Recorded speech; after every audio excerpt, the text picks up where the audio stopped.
people. Better people. Oh, baby. Better people.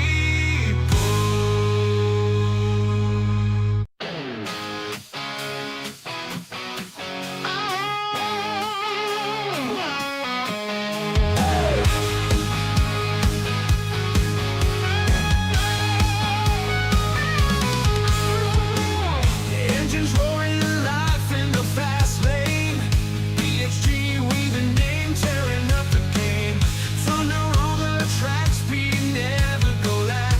Pushing limits, breaking barriers, and looking back.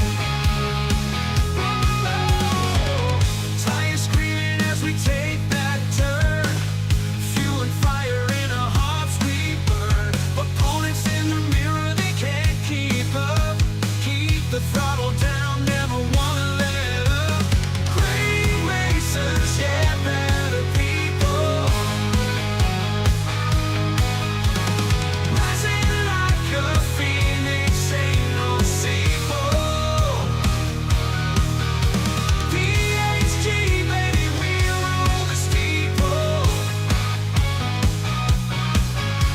Great racers, better people.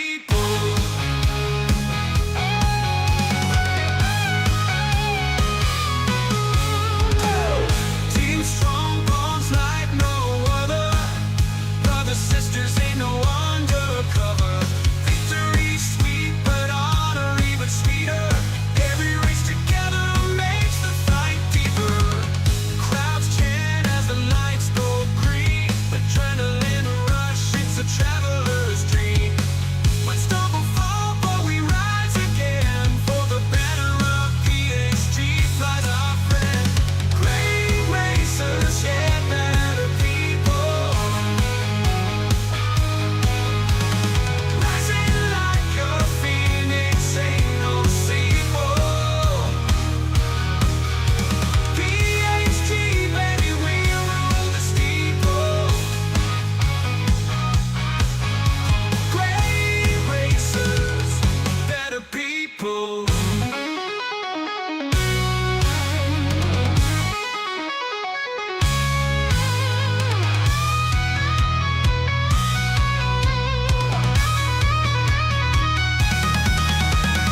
Great racers, yeah, better people. Rising like a phoenix, ain't no sequel. PHG, baby, we rule the steeple. Great racers, better people. Good racers, better people. Good racers, better people. Great racers, better people. Crowds chant as the lights go green. Adrenaline rush, it's a traveler's dream. Might stumble, fall, but we rise again. For the banner of PHG flies our friend. Great racers, yeah, better people.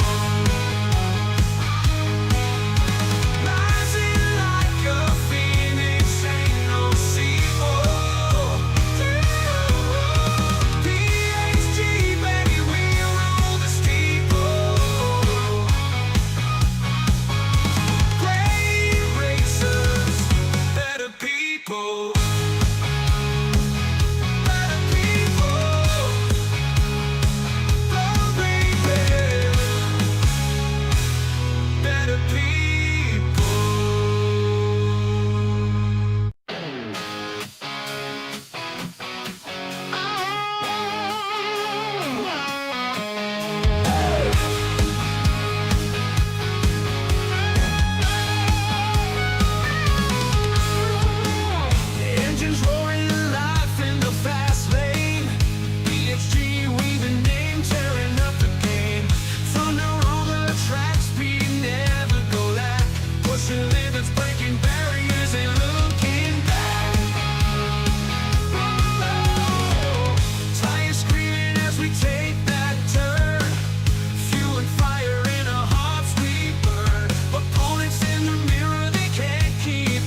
Hello, everybody, and welcome to the PHG World Series. We are qualifying today. We are at Mount Panorama in Group 3 cars. I am joined in the lobby by my good buddy T-Case. Say hi to the people, T-Case. Hi, people. It looks like Shaggy's got the lobby open. It looks like the resident cheater Root has joined already. It's all wrapped up and ready to go. So we may get some qualifying going immediately, which is what we want. Did you get to watch any of the qualifying yesterday, T-Case? I imagine you didn't, because you run your T-Case Tuesdays, right? Yeah, we do our lobby.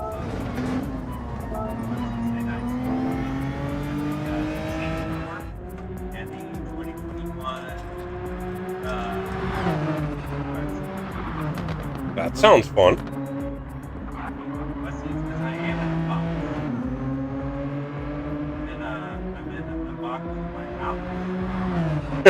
Quiet. How's that? Is that better? You sound okay to me. I hope it sounds okay coming across. They're saying in the chat that I sound real quiet. Well, let me see if I can adjust that. And also, Dan Age, he found that super chat button.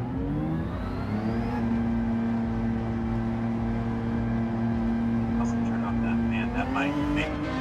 There. I've got him like cranked to the max in Discord. Hey, hey Dan. Thank you, Mr. Vetter Dan. With $1.99. I appreciate that. Yes, this is new.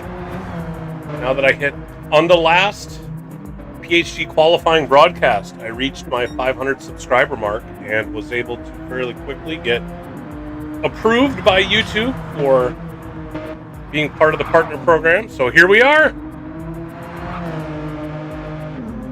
All right, so curious, Flux Flare says you're still really quiet. Does everybody else still sound like quiet? Okay, everybody else does say that. What? I wonder is they. Oh, I know why.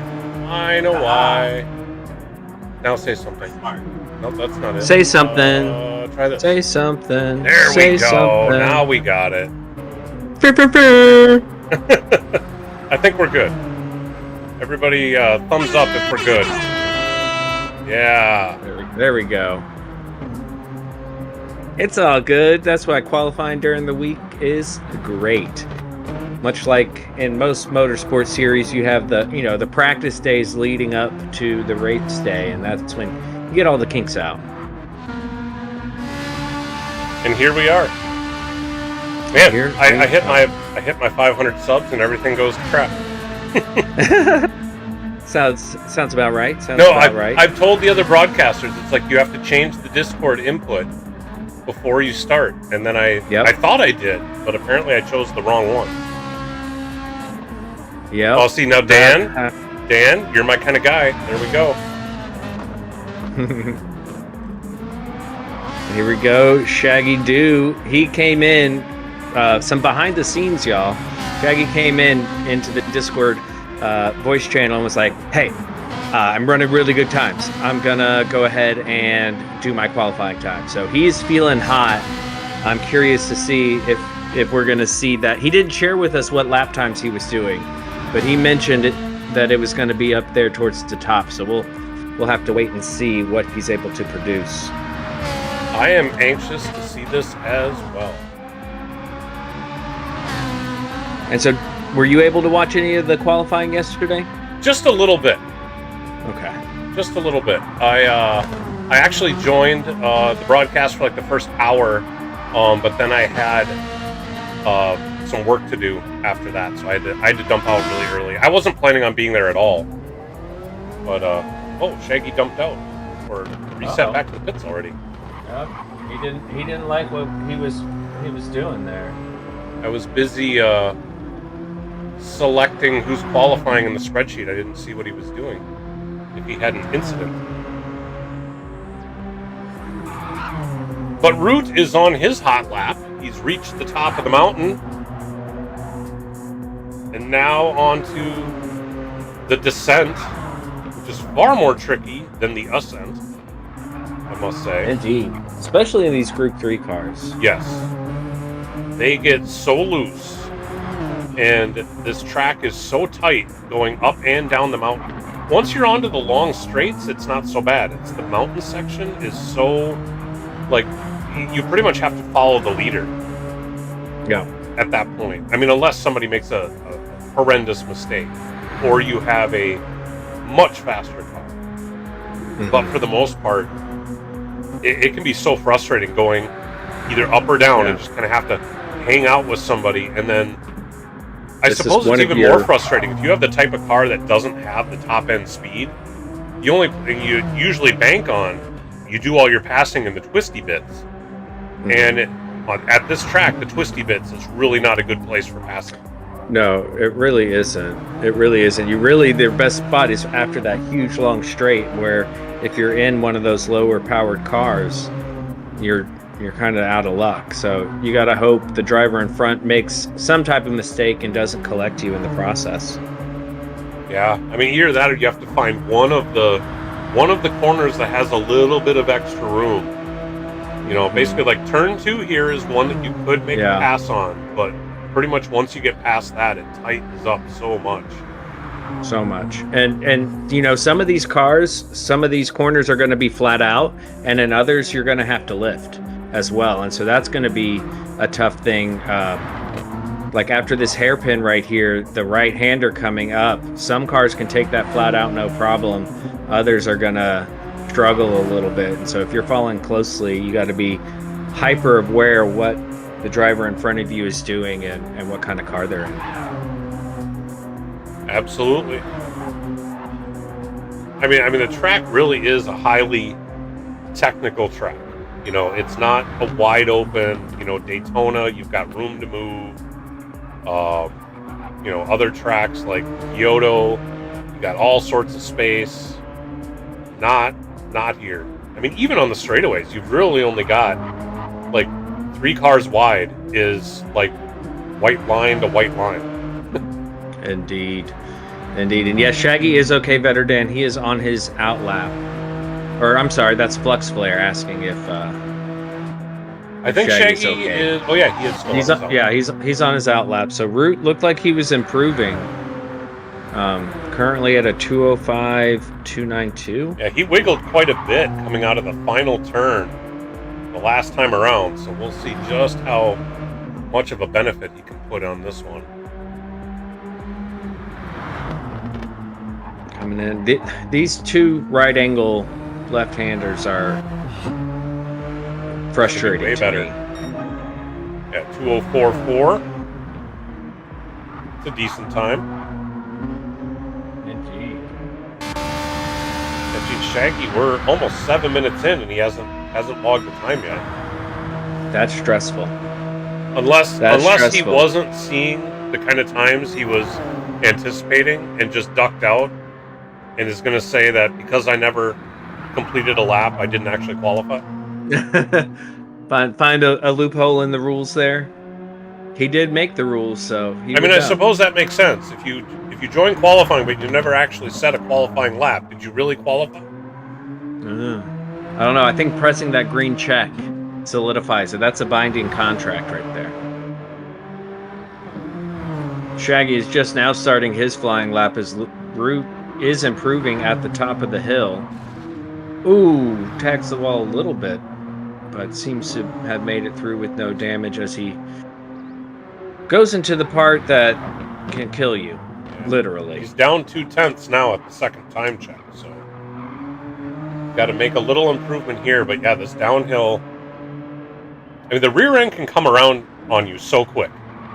Mm-hmm. And it's so weird. Going up the hill, you got to worry about what's happening under acceleration, but going down the hill is the exact opposite. You have to worry about what you're doing under braking more so than under acceleration. Indeed. And the Genesis does shine in a straight line, so he's already taken a 10th out of that, but he's still down. But there is a possibility he can get it in this final sector with the power that Genesis has. Yeah, we'll see. He's got one more corner to go. He will get one more lap. and he has over half of his fuel gone. So It's going to be light. yeah, he's been able to burn some fuel for sure.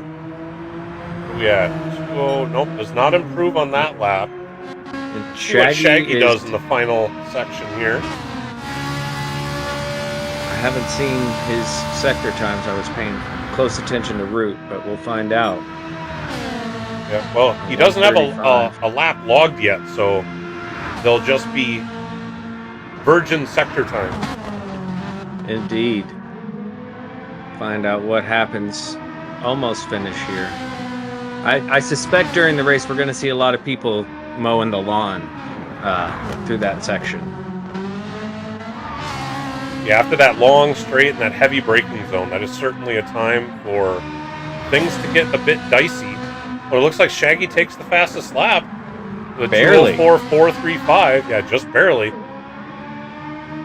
See what he gets in Sector 1 here.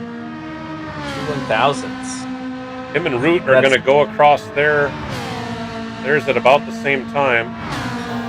Shaggy up and Root are both up on their fastest laps. They're looking good. We'll stick with Root for the remainder here. This is putting them in the top 10 so far of those who have qualified.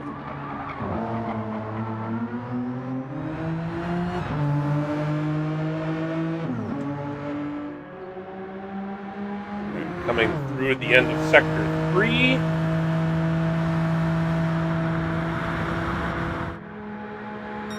He's still up about 0.3. Wow. So let's go to Shaggy. He's about to hit the end of Sector 2 at the top of the hill. Ooh, into the grass. Holds on to it. He is. Oh, I think he's going to get a pen there. Yep, that's done. Yeah, that lap is donezo. He's back to the pits, but still 2:04.435. I don't think that was as good as he was thinking, but I think it's a pretty solid time. That's for sure. Root ended up 1.4 tenths up, so he lost about 2 tenths in that last sector. Wow. That's surprising for the Genesis. That last sector is the fast part. Well, and keep in mind, I mean, that was against his own time, so. True. 2:04.292. That puts Root NP6, Shaggy NP7 currently. Well, we'll see. As far as, well, one, how many people we have join qualifying today, and just what kind of times we're looking at. I was trying to think back to NRL Season 1. The initial, very first NRL qualifier was here at Mount Panorama in Group 3 Mercedes-AMG. Yep. But that was years ago, before the BOP update. So many updates. Feels like a different game. Yeah. So I would assume that the times would be slower. But I'm trying to remember what it was. It was Sophia and Hako were 1 and 2. And I was trying to remember what kind of times they had, if they were in the 2-minute range. Yeah, the only thing I can remember is Sophia doing the 180 into the runoff area. That was pretty stellar. That was a good way to start off the NRL. The little showboating. Indeed. All right, so Root and Shaggy out of the way. Moose Speed Bump, or Moose and Speed Bump up next. I should give a little shout out. Moose had posted in the PHG Discord that he is running some multi-class racing tonight with his crew. Oh, nice. So if people can get in and get qualified early for PHG, they could jump over and join up with Moose and do some Group 1, Group 3 multi-class racing. The last Moose Wars that Moose had put on, Moose Wars Season 6, me and Shaggy, well, and TKS, you were in that one too. But me and Shaggy had teamed up in that multi-class series, and it was so much fun. Moose puts on some good stuff, so I would highly recommend coming in, getting this out of the way and maybe go over and have some fun over in one of Moose's lobbies.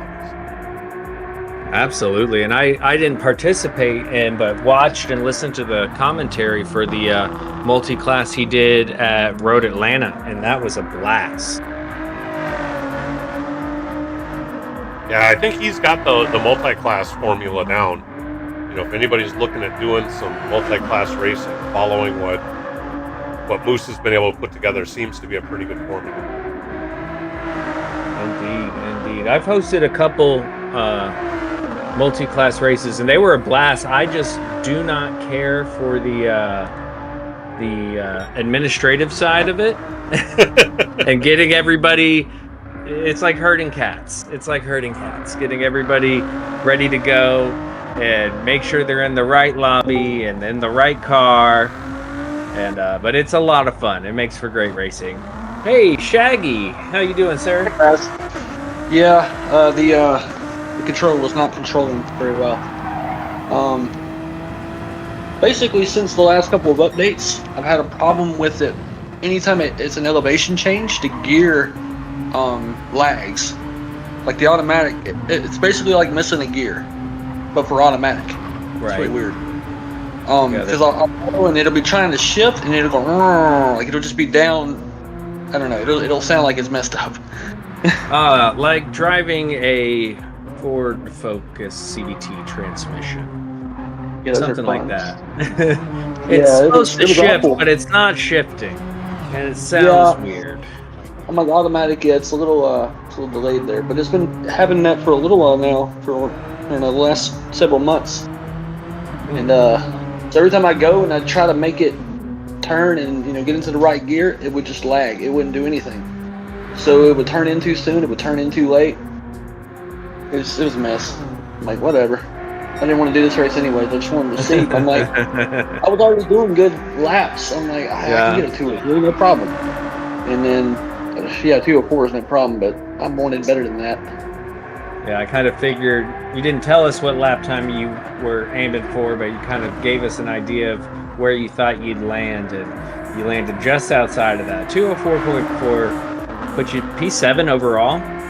So, not a bad place to be, but yeah, that's definitely frustrating. It's still disappointing because I know I could do better, but whatever. I probably won't even, count it against anything, so yeah, probably don't even count it. I'm not even going to do it. I know I'm not going to be in top split, so there's no point. I didn't like this track anyways. For the love of the game. For the love of the game. But if you don't love this track, then it's not for the love of the game. Because you don't love it. Not at all, no. Alright, let's get these other guys out here.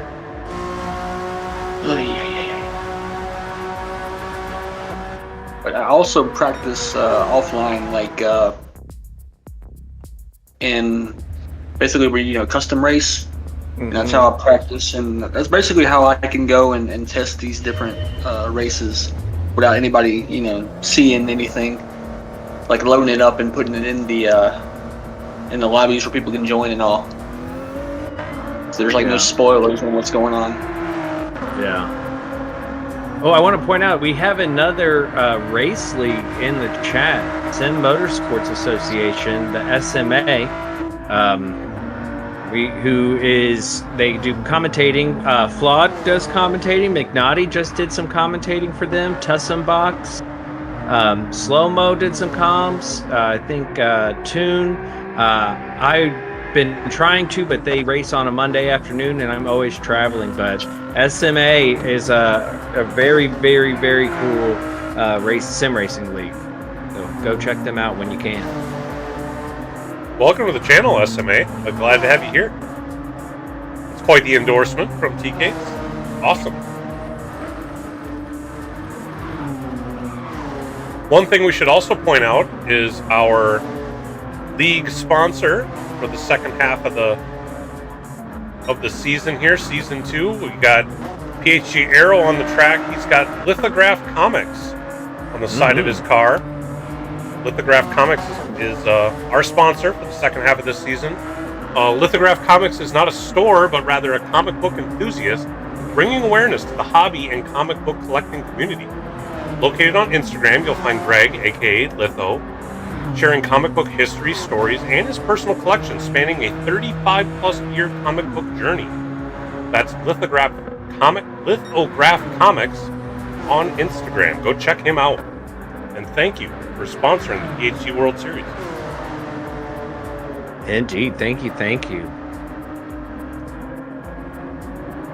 They were in the chat last week when that was their first week of sponsoring, and it was fun to interact with them for a little bit and see them kind of be like, oh, that's, my name's on the screen right now. That's fun. Yeah, he had sent me a DM too that he was like, man, that was cooler than I thought it was going to be. Right? I bet it is. I bet that's so cool. It looks like Speed Bump also repping the Lithograph Comics on the side of his car. And Moose we have out front leading the qualifying effort with a really slick looking Pennzoil livery. I wonder if he made that or if he found that. You know what? I don't know much about Moose's livery making capabilities, so I wouldn't be able to say, but it looks professionally done. Well, I know Moose a little bit, and I'll say he probably found it. Yeah.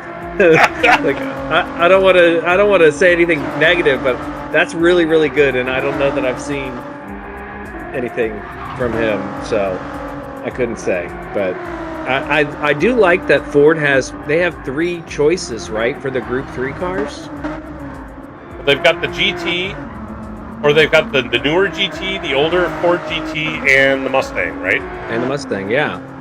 So they get 3 options, which is kind of nice. I understand that the Mustang isn't what it was or what it should be or something like that for Mustang lovers.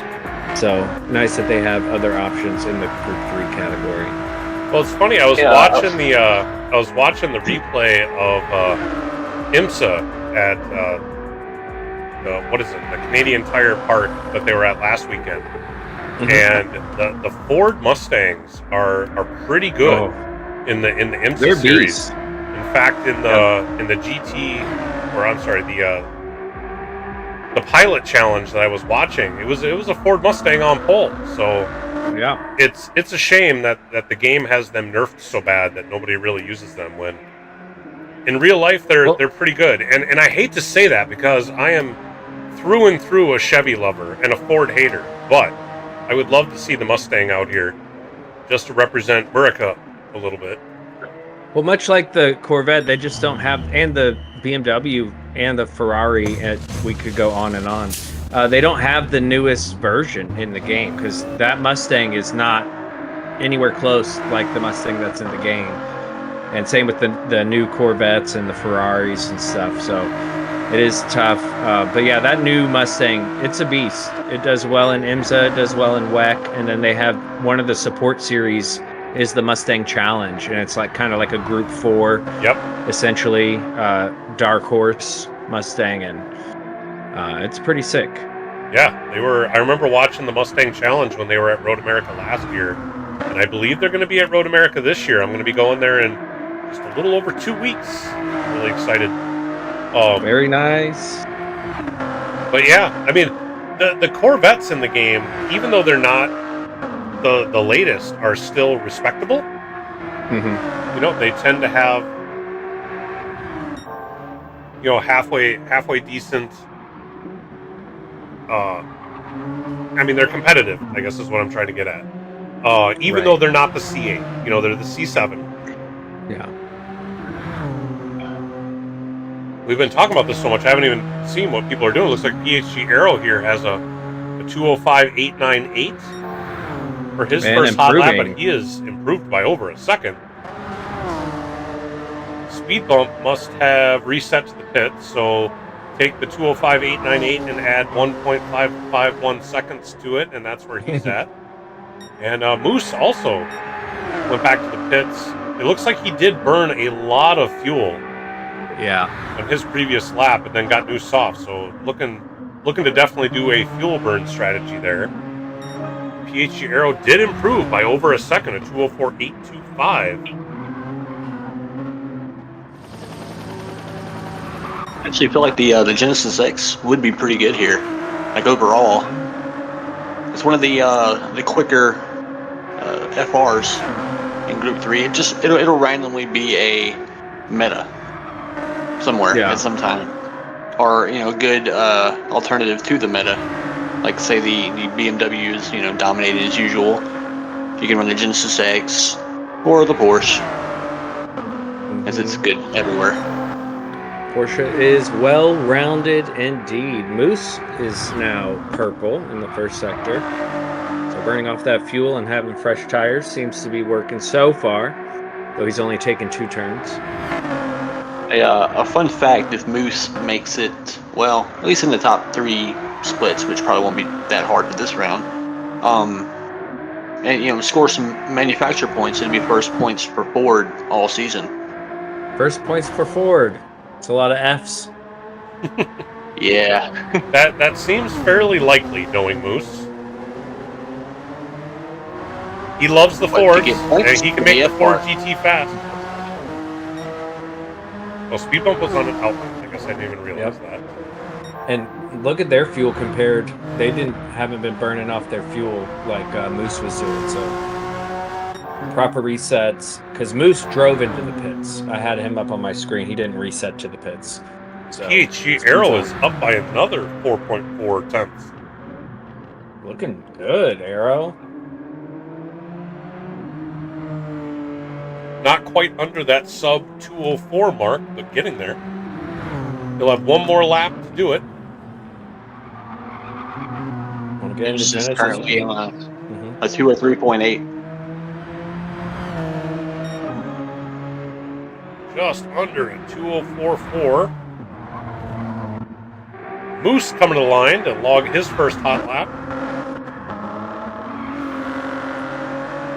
A little wiggly there. But this is going to be a great time. A 203.439. Wow. That is a second faster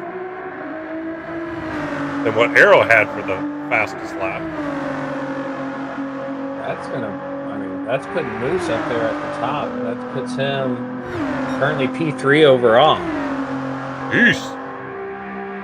Moose bringing the heat.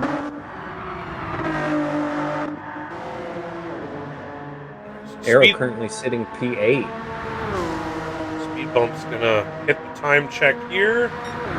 Looks like he is down 1.3 seconds from his fastest lap. Aero coming to the time check.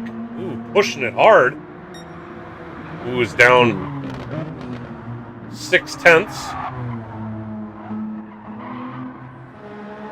Speed bump looking to make a big improvement here.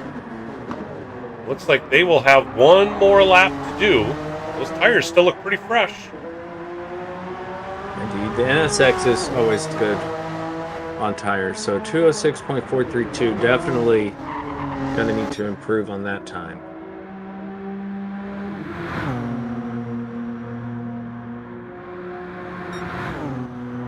Aero is off 1.7 seconds from their fastest lap. So it looks like he is not going to improve. I'll be very impressed if Moose improves. He is right on par. What he's going to do with this last sector. I mean, I don't know that anybody's going to touch Jorge's time, but let's get as close as we can get.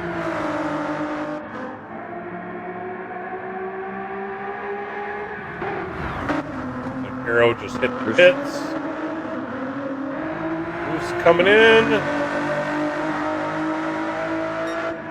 Does not improve. Really close, though. Consistent.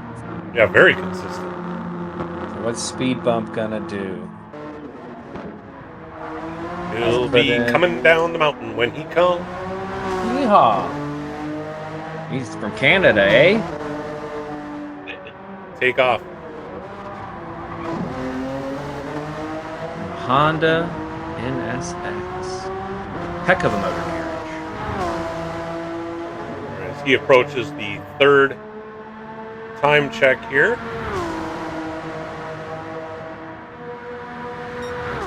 Ooh, is off of his fastest lap by over half a second.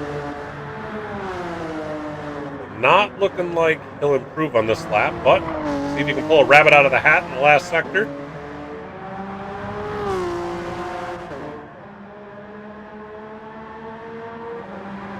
Arrow, thank you for the $5 donation. I appreciate that.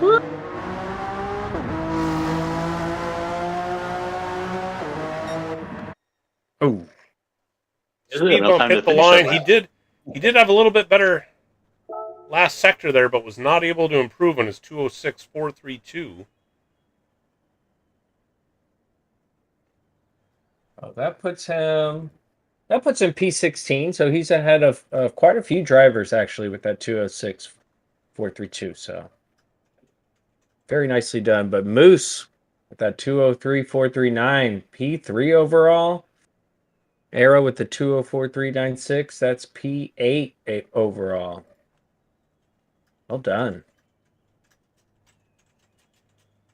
Thank you, Papa, and Arrow, and Dan, and T-Case. Yeah, buddy. Donations today. Appreciate that. Oh, look, we got matching We got some CBR liveries action here. Puddin' Dixon CBR. I don't know that we've seen them yet. A brand new CBR driver along with Wade, who we are very familiar with. Arrow asks, where's that put him? P8, buddy. P8. In between Shaggy and Root. Thank you, Turbo.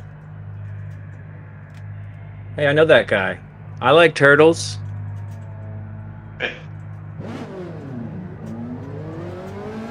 Turtles are like tanks, only cuter. I had a pet turtle, boxer turtle, as a kid. Pretty great pet. Pretty great pet. Lasted a long time. All right, we'll watch the newcomer, Puddin' Dixon, go around here. I'm going to step away for just 1 minute. I'll be right back. Oh, well, that's a great name. I don't know if you put it together. Yeah, I put it together. I was a little busy, but I was like, once he said it that last time, I was like, oh no. I was like, what'd you just say? We'll just call him Puddin'. We're just gonna call him Puddin'.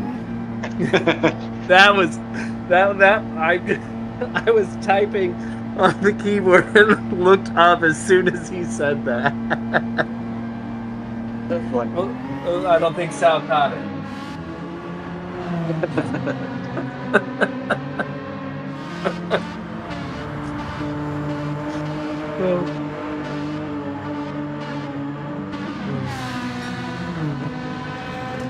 All right, back. Jeez. Thank you, Pink Mish, also for the $10 donation. We're just gonna say Puddin', Sal. We're not gonna say the whole name because you couldn't hear yourself say it, but when you say it all together, it's something else. All right.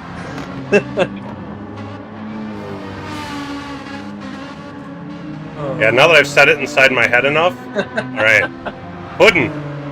We'll just stick with Puddin'. Classic. I love childish humor. So do I. That's funny. Or you can just call him PD. PD, there you go. Oh, yeah. We don't want to offend anybody, though.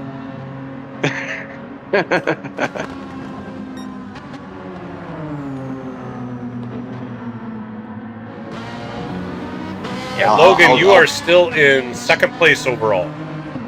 Just ahead of Moose.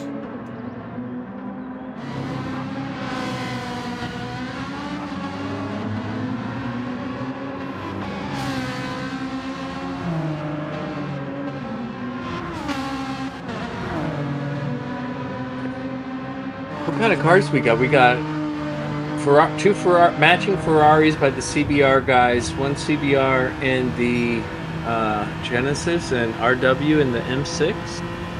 Born Identity in his Genesis. Wade in the Ferrari. Number 2, Laughing Clown. RW in the BMW. Jordan, 23. I like it. Puddin' in the 26. At least they changed the number. There we go.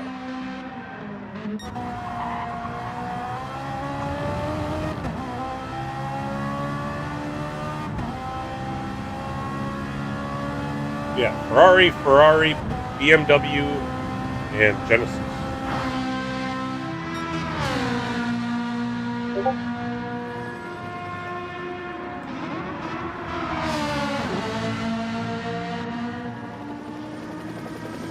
And Hood.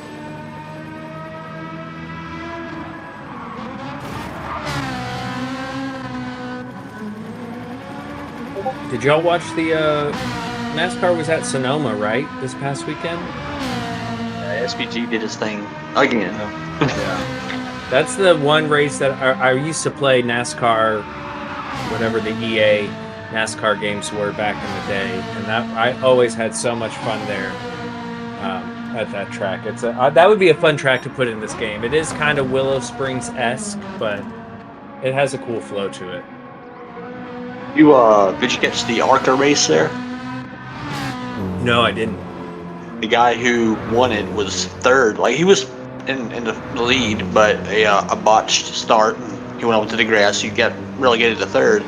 So for the last lap, he started out third, and on the very last turn, decided to go 3 wide and kind of pushed him out of the way, and took the win. I mean, he dominated all day, so it was his win, his race to lose. But at the same time, frustrated. It was a little messy. Yeah. I'm like, that's what we used to do on the games. Go to that last one, like, get out of the way. It's like, send it. Yeah. I don't care. It wasn't as gentle as the one he did though. If you aren't hitting the wall, it wasn't hard enough. Wade coming across the line now. The 204.467, respectable first time. He's definitely got more in there. I mean, if I had more in there, he's got more in there. Oh yeah. Oh yeah. Yeah. Just couldn't nail it. I do like their clown livery they got going on. That's a fun one. Right. I just watched the movie the other day. Talladega Nights. Talladega Nights. Classic. Yeah. It's like, what I love is it's, much like the Dewey Cox story, like they're clearly making fun of, but then they end up making a great movie about the subject that they're making it about. So that's a great racing movie, even though it's ridiculous. And then same with Dewey Cox, like that's a great music movie. It's really good. No Papa, no McLarens have run yet tonight. We've had Moose in the Ford, a couple Genesis, a Ferrari, and a Honda. Now we got a Ferrari, BMW, and Genesis in this one. Thank you for the $2 dono, Rob. Appreciate that.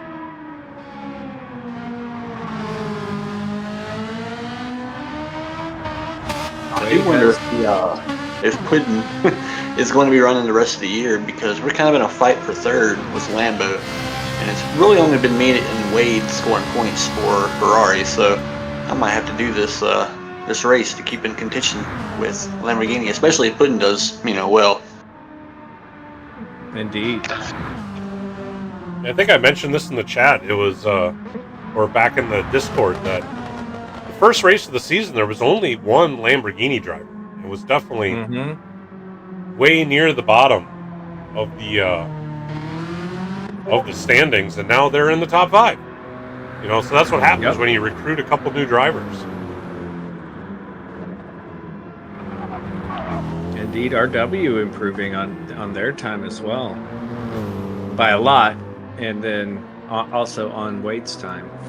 Yeah, McNaughty definitely shouted out those Lamborghinis and got a few more people to join the cause. RW with a 203.937. Sheesh. Puddin with a 204.760. Corn Identity with a 204.023. So all These fairly guys are decent fast. times. Yeah.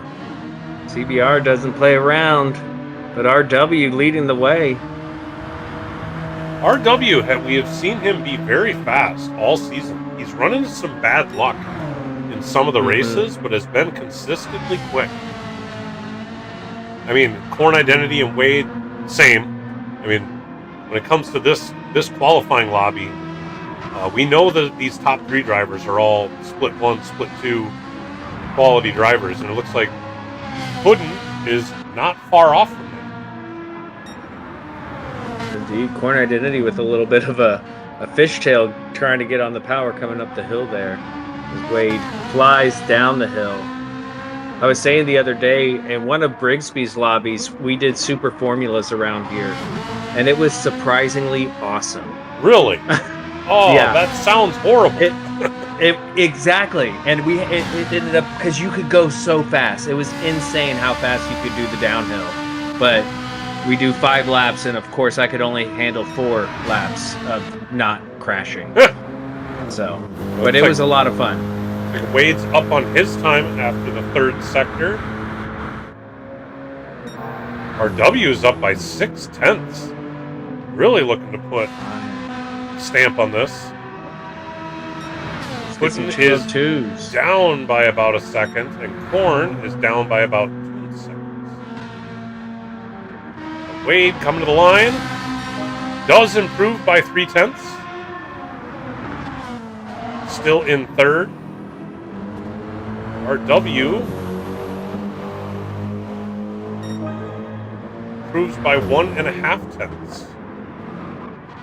So we're seeing low fuel, but also starting to see some tire wear. I'm curious if it looks like they have 1 lap left, if they'll be able to improve. Hello, Papa. Thanks for joining us in the booth here. How are you doing today?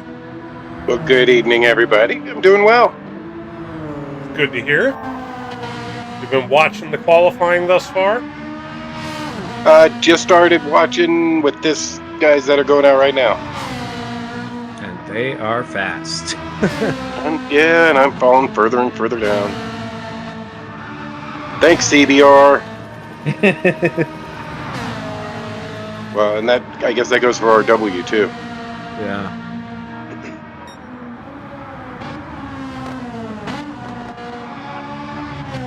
Flying around this mountain.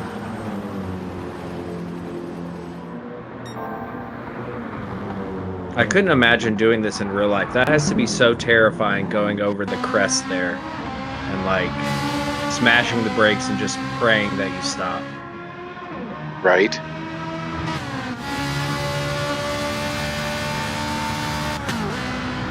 Where Wade's at after the 3rd sector. Ooh. He's off about 1.6 tenths. RW been able to keep it up. Ooh, barely. Ooh. Barely. Interesting. They lost a lot of time in that middle sector. Or 3rd sector. Puddin is Puddin up, improving. and Corn Identity is up by 4 tenths.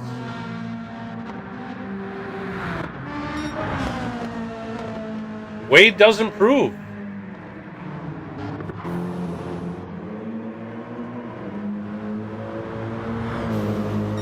Our W improves a little over 3 tenths. Good pickup. Puddin improves by over a tenth, and Corn Identity picks up 4 tenths. Everybody improving Well on the done. final lap. Check these times out. RW with a 2:03.418. Corn Identity not far behind with a 2:03.544. And then Wade with the 2:04 flats. And newcomer Puddin with a 2:04.641. Respectable time. Yeah, why is Wicked a newcomer? What's going on with that Wicked?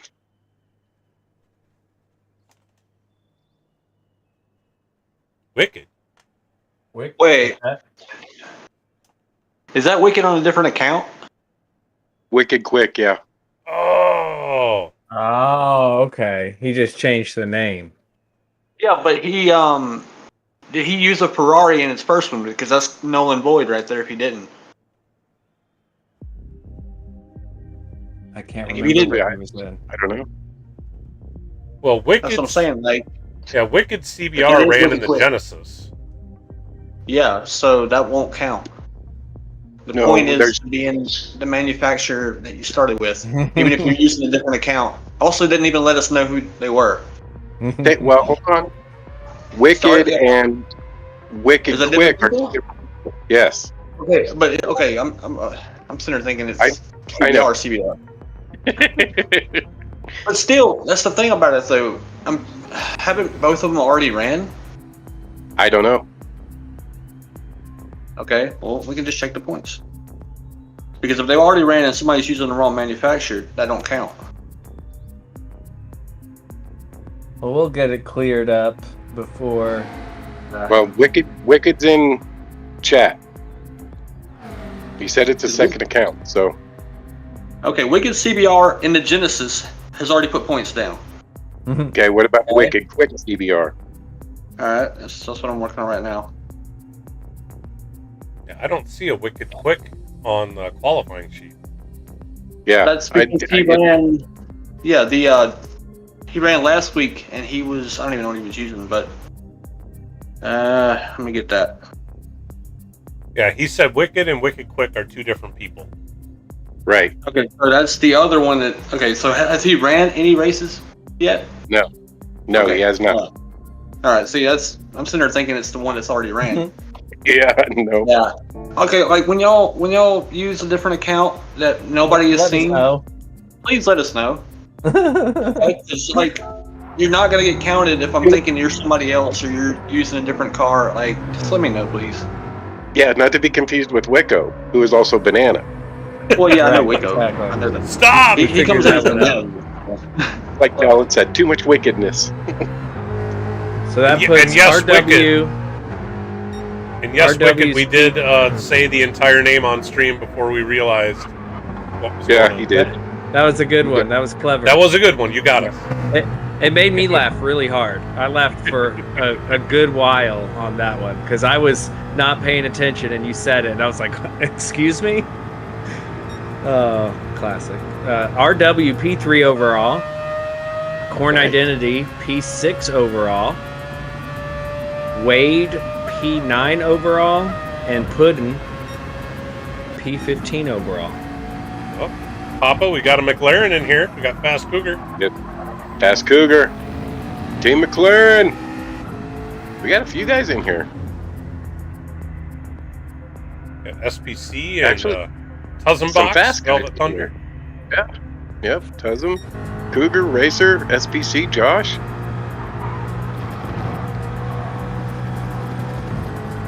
Well, as we mentioned at the beginning of the stream, Moose is putting on some multi-class racing a little bit later. If people can get in and qualify early, they can head over and do that. Tuzzum Box is part of Moose Mafia Racing, MMR, so I'm sure he's trying to get his qualifying in to head over and do some racing with Moose. I see myself losing like 6 more positions right here. Yeah. I'm surprised that how quick everybody is right now. I mean, I guess I shouldn't be, but I am. You know, after my run last night, I was super stoked with my 204.6. And everybody's just beating it. I'm being humbled. What's happening? You're being humble. That's good. It's good for you. It's good for the soul. Good for the soul. There you go.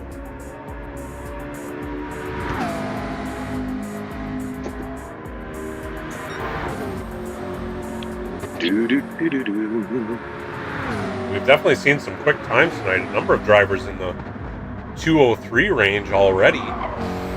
We've had 3 of them. I think Cougar with his McLaren was hitting 203s yesterday in practice. Just Not had that a beautiful pirouette. Yes, he did. That's always the thing when we're watching practice. As soon as everybody starts crashing, you know that it's about to start. Because the game doesn't tell us that qualifying is about to start. When the screen goes black for all of them. Well, they see the countdown.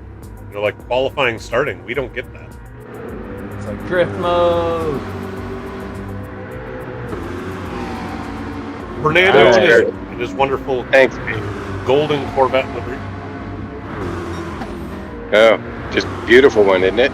When did Fernando sneak in there? I didn't even see that. Oh, he's very sneaky. Oh, Fernando! Running wide, letting Fast Cougar go through. Velvet Thunder there in the background. You can always tell it's Velvet Thunder with that purple and black. I do like That must, a good purple and black livery.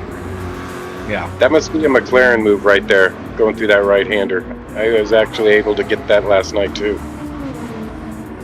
Just gripping tight on the Yeah. inside. Yeah. Well, having the engine over the rear tires like that, that's a heavy traction zone, so it makes sense that the McLaren can kind of lock in and get the power down. Yeah, I was so gonna try and run the McLaren F1. But I put in about 20 minutes of practice. It wasn't going well. Does not go well. No, the damn thing just doesn't turn. Indeed. So Dejan in chat, within Papa's Discord, I believe it's in the GT General channel, Moose had posted about his multi-class racing. So definitely go check that out. I think he's posted a couple of different channels on Papa's Discord. I think he even posted a link to, Moose has his own Discord channel. You can go join over there to get in with some of the lobbies he runs. So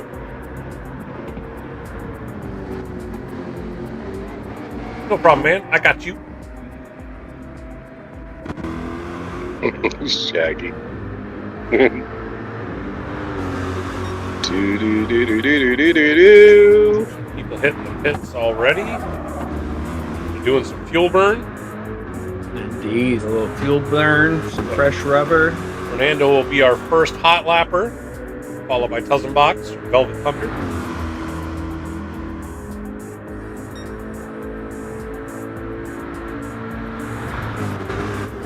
That V8 ripping up the hill. That's the nice thing with that torquey V8 that the Corvettes have, the uphill. And same thing with the Viper. You know, they may actually have an advantage on the uphill section. Oh, Fernando! You can't park there, bro. So, fun random thing. PHG Aero, right, lives in a certain place in Tennessee where I used to make pizza, and we figured out that I made pizza when he was eating there on a weekly basis. And well, when I was there, I went to school the school was on top of a mountain, and you'd have to drive up this windy mountain and down it to do anything. Like, there was no grocery store up there, not really any restaurants, so unless you were doing school stuff, you were driving up and down the mountain. And Mount Panorama definitely makes me think of that. The shenanigans we got into flying up and down that mountain were crazy. Oh, the memories. I had an Acura 3.2 CL, so V6 VTEC. That thing was a monster. It was so much fun. I would imagine. Those Acuras always look fun. I always wanted, back in college, I always wanted the Acura Integra. Those were, oh yeah, like one of the hot hatches back in the day when like the Civics were the thing. The Acura Integra was also one of those popular my brother ones. brother had the special edition one. It was sick. It was sick. All right, Velvet Thunder with a 204.558, a respectable time. That's Good way to start. The 204.998. Fast Cougar. Oh, he's on his out lap. I'm sure the rest of these guys are on their out laps.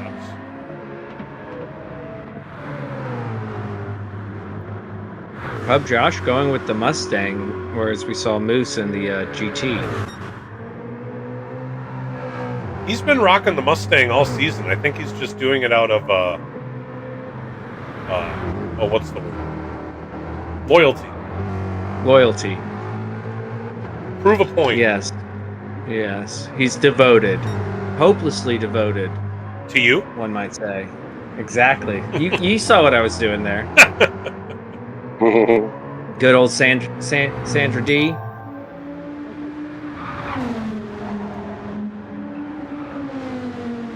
We've had a couple of others join the room. A lot of qualifying, and Velvet Thunder up over half a second on their previous hot lap. SPC also up over 0.3 on their previous hot lap. Fast Cougar up 0.6. Everybody's flying right now. Flying. Racer 51 up 0.4. And it looks like Josh and Fernando are back away, as we'll go back up to Velvet Thunder, see if he's kept that. Yep, up 0.6. Down to the 203 range. SPC lost a little bit of time in that sector. The Genesis seems to be a bit of a handful on the downhill. Fast Cougar up 0.2 purple.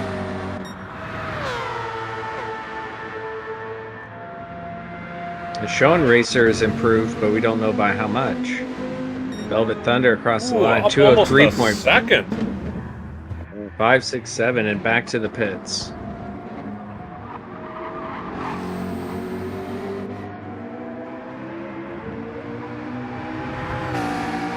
Cougar with a 204.185. Racer 51 coming to the line with a 204.638. It's in P3 in this lobby. He's going to be hoping for more, that's for sure.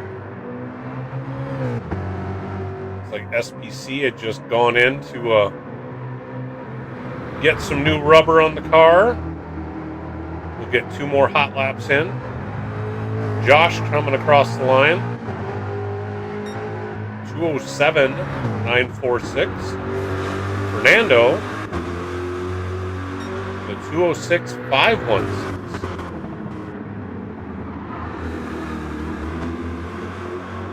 We'll go back to the guys heading up the mountain here. Velvet Thunder still top time in this lobby with the 203.567. Cresting the hill. He is on an outlap right now.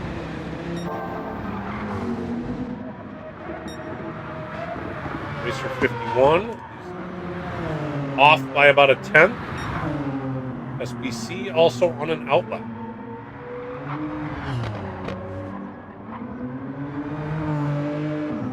So I think we got Fast Cougar, Racer 51 on hot laps right now.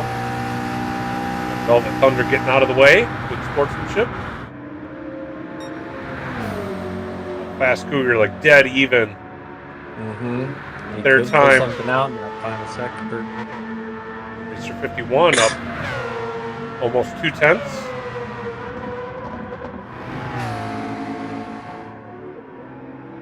Armor all.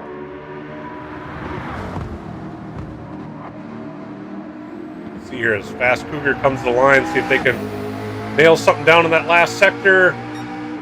Oh, just off. Very consistent though. Racer 51 improves by almost 3.5.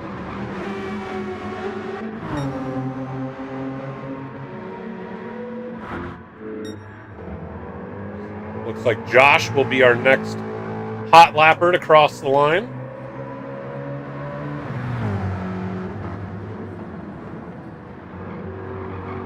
Looking to improve on that 207. It does. Ooh, nice. Knocks off almost a second. Fernando looking to improve on their 206.5. Must have had an incident because he came across it at 212. Not expecting that.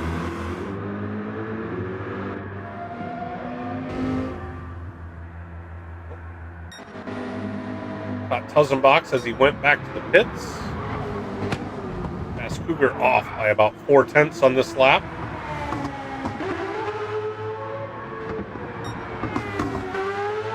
Racer 51 must have also had an incident.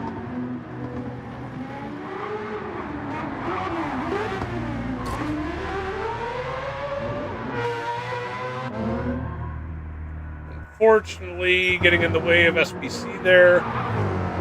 Bit of contact.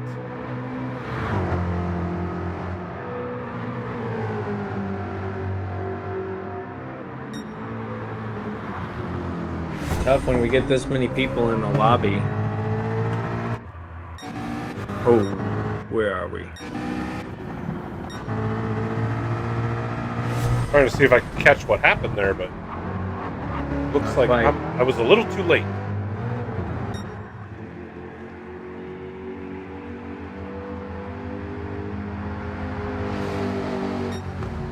Fast Cougar did not improve on that lap. Did we lose somebody from the lobby? Well, we lost SPC And 51. and Racer 51.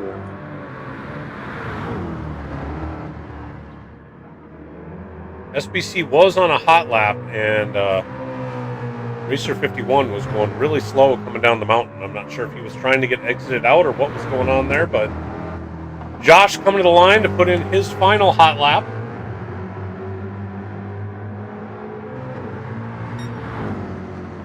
Not able to improve on that one. Fernando coming to the line. Go, Nando. Does improve by half a second. Nice. Very nice, Fernando. Looks like that is going to wrap it for this session.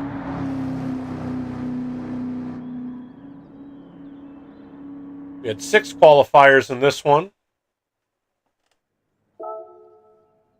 Velvet Thunder leading the group with another 203, a 203.567. Looks like that puts him P7 on our speed chart overall. Fast Cougar with the 204.185 puts him P11. Racer 51 with that 204.289 puts him P12. And PHG Josh, or Racer 51 with the 204.289. Fernando 205.969. Oh, they're all out of order here. Yeah, it's all confusing right now. I was like, wait, what?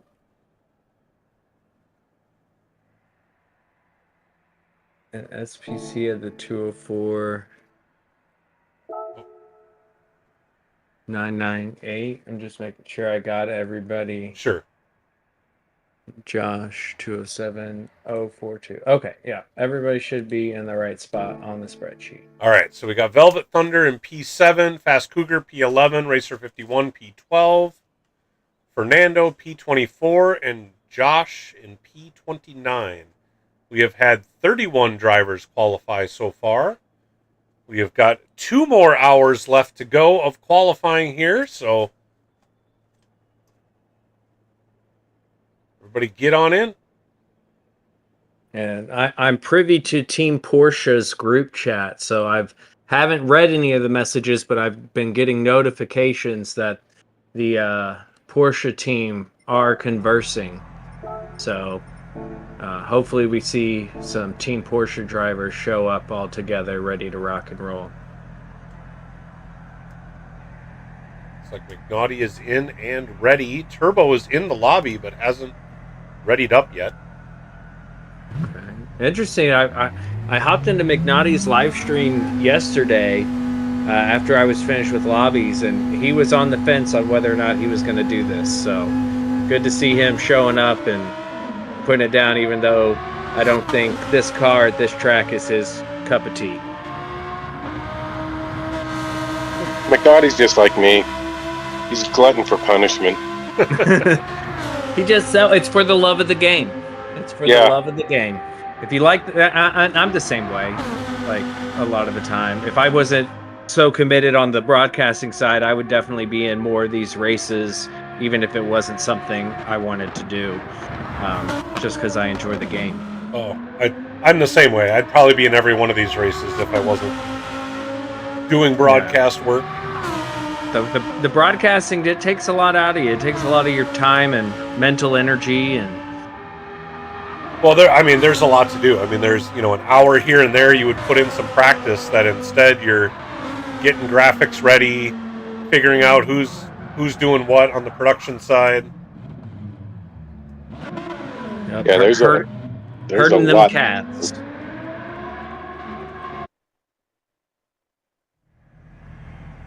You know what? And maybe this is payback.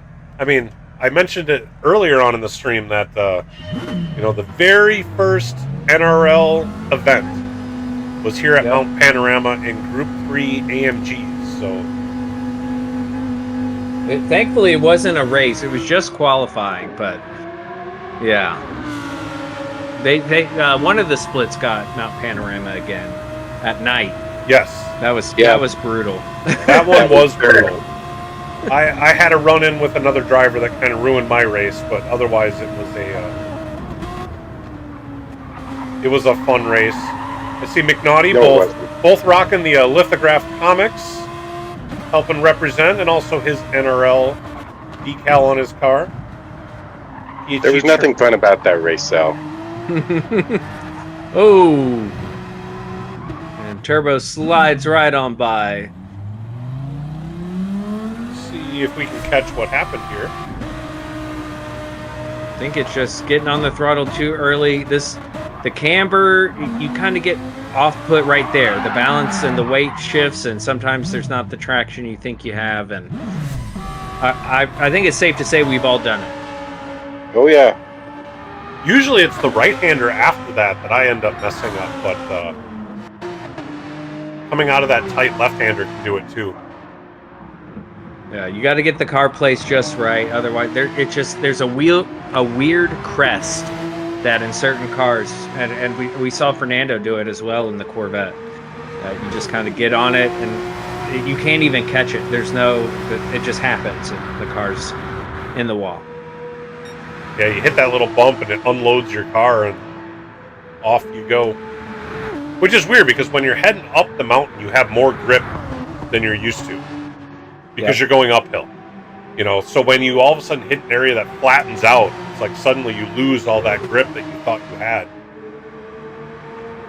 And it's similar to what you would experience as you were going down the downhill, but it happens for just a split second. Like you said, it makes it really hard to catch. Yeah, exactly. Because that first right-hander up the hill, you know, especially in the mid-engine cars, you feel like you're invincible. Yep. You're just like foot to the floor, get out of the way, and then you come around to that, and the car is just completely off balance. I think the Porsche is probably the exception in the mid-engine cars at that spot because of how much further back the engine sits in the Porsche. Yeah, that turn 2 there is such a high speed corner. But then this next set of left-handers is very tricky. You have that little kink, and then it tightens up really bad as you come through here. And then there's that spot where it unloads on you, and as you come through that right-hander, you can lose it. And then coming through that right-hander there's some cars you have to lift and some you don't. Yep. I can't even get through it fast enough because it's just one thing right after the other so quick that you have to adjust for it. Makes this track so tricky. Yeah, and turbos in VR, I can't imagine those walls in VR are very inviting. There's going to be a trip in VR. Yeah, like that's a lot going on, and he goes through there beautifully. I'm excited to see what his sector time's going to be. This one tends to catch me out a lot. That final turn, the Falcon turn there before the straight. I learned a while ago that last turn there, it's like it's a little bit of a late apex, but you can actually give it more steering input than you think you can. Yeah, it's just weird because there's a wall on the apex, and then there's like, so if you do mess it up, you can bump that wall, and it just upsets everything. Yeah, it's one of those blind corners that is hard to judge, but if you judge it right, you get so much more speed heading down the longest straight on the track. All right, Turbo coming to the line to set the first hot lap. Looks like he's going to have a 204 or 205 110. McNaughty goes into the pits. Goes right into the pits. Going to change the tires. He's got about a quarter of a tank of fuel burned off already. Both of them seem to be fairly decent on tire wear. I mean, Turbo's not even 10% down, so... Turbo's a tire whisperer. That guy, he drives me crazy because we practice together for stuff. He's like, yeah, you can get this many laps. I'm like, no, I can't. I can't get that many laps. I'm sorry. I'm just not as good as you. It's always one of those where if you're a little gentler on the steering inputs, if you know where that limit is, you know, in this game, you can hit that limit and just kind of keep turning, and you just sort of stay at max steering.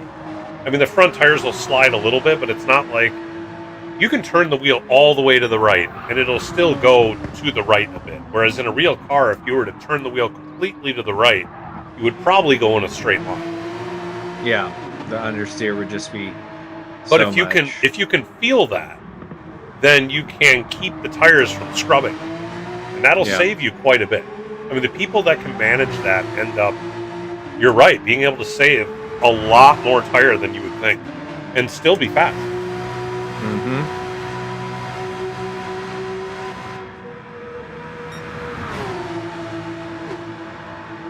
Turbo's off by about 1.6 tenths on their fastest. See where McNaughty checks in here as he comes to, or he's on his out lap, never mind. Yeah, he's still on the out. But he'll have two hot laps here on these fresh tires.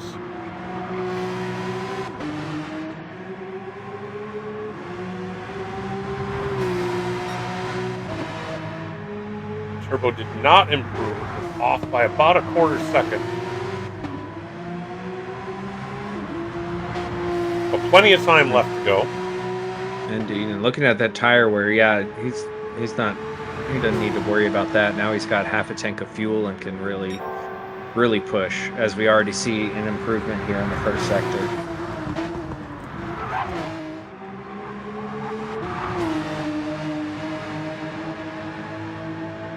Heads on up the hill to that first tight left-hander.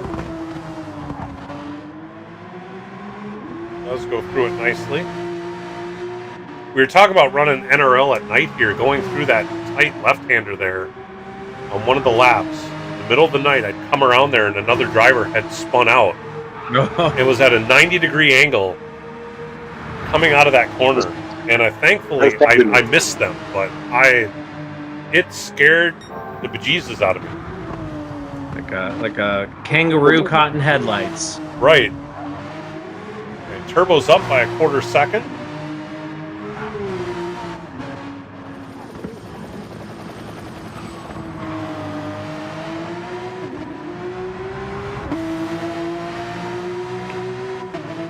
As McNaughty crests the hill and starts down. He is 6 tenths up on the fastest lap. We definitely got 204s. Oh! Nice save. That was a nice save, but that's going to cost quite a bit of time. Yeah. But he can get one more lap in. He knows he can do it. He just got to put it together. Yep. Got to get in that try-hard mode. Oh, that is so tough going down that hill. You want to push it, and you feel like you can. Because you just got through this, like, high downforce section of track, and all of a sudden you have no downforce. Yeah, the car just becomes so light, and yeah, you're using the brake pedal in a different way than you usually use it as well. Turbo improves by about a quarter second with a 204.825.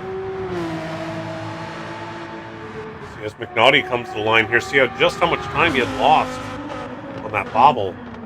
He was up quite a bit.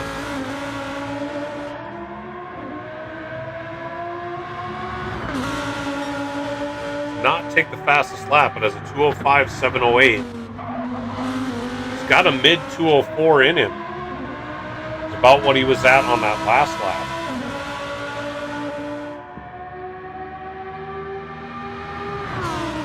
Definitely there. You just got to put it together. First sector, he's up almost a quarter second already. Yeah, I bet both these guys put in low fours. We'll see Turbo coming up on the second sector time. Keep it on the track. Ooh, about dead even. Yep. And this is where time can be made or lost. It's got to be such a great feeling in real life when you can like properly drive this track. I bet it's unreal. I would never be able to do it, but for those drivers who race here and that has to be such an insane feeling. McNaughty's 6/10 purple. Turbo still on par. You nail these final corners. It's a good apex on both turns of the chicane. McNaughty's going to hit the time check just before Turbo hits the start finish. McNaughty was 6/10 purple. Ooh, he's only 2/10 purple now. So the downhill in that. Oh, but Turbo nice did improve Turbo. just slightly. The downhill in that Lamborghini seems to be a real challenge, which kind of seems that way in a lot of the cars. We saw that with the Genesis as well. They'd be up quite a bit at the crest of the hill, and then by the time they get to the bottom, a lot has changed.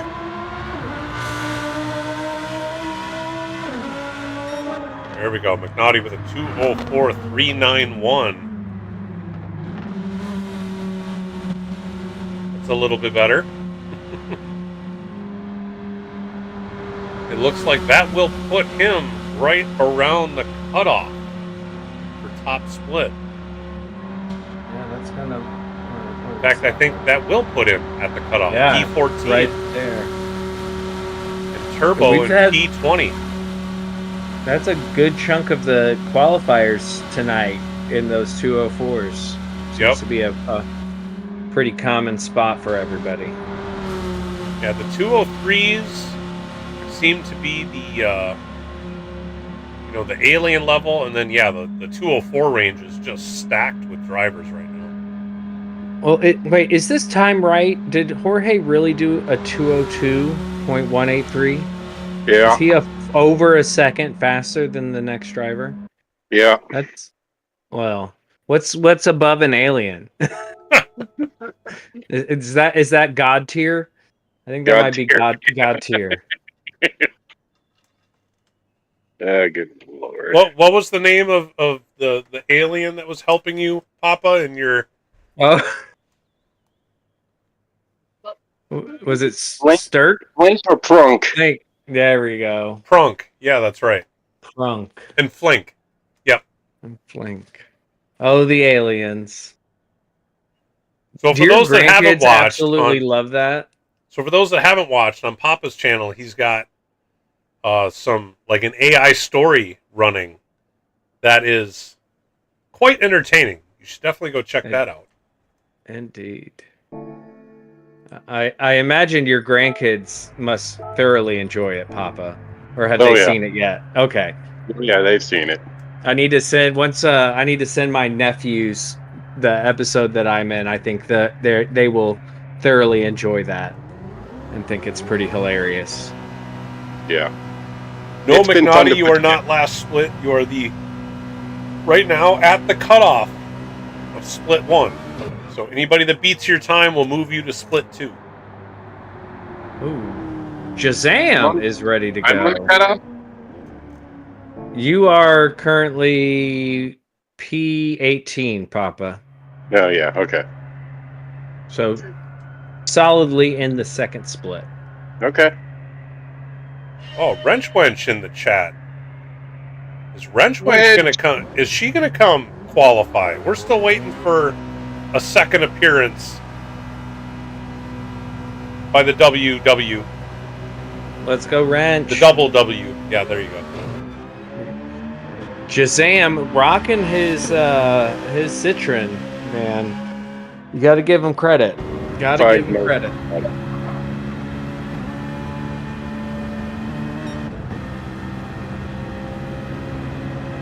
Making the Citroen work.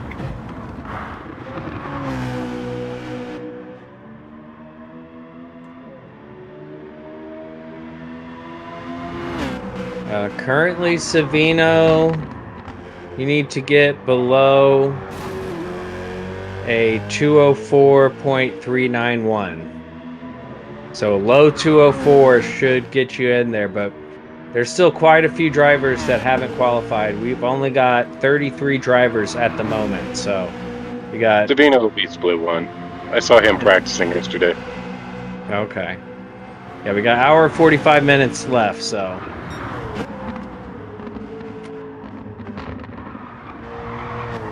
I don't think I've ever driven this car. Have either of you driven this car? Yeah, this is actually a really good car.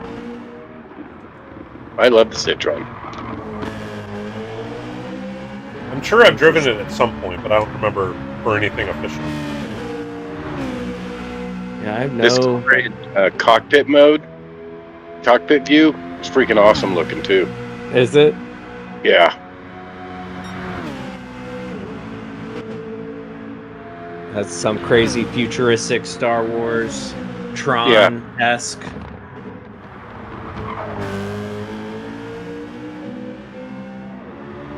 Well, I mean, it has that vibe on the outside, so. So Jack, Vetter Dan has not qualified yet. And if memory serves, he is typically a late qualifier. Oh yeah, that's steering.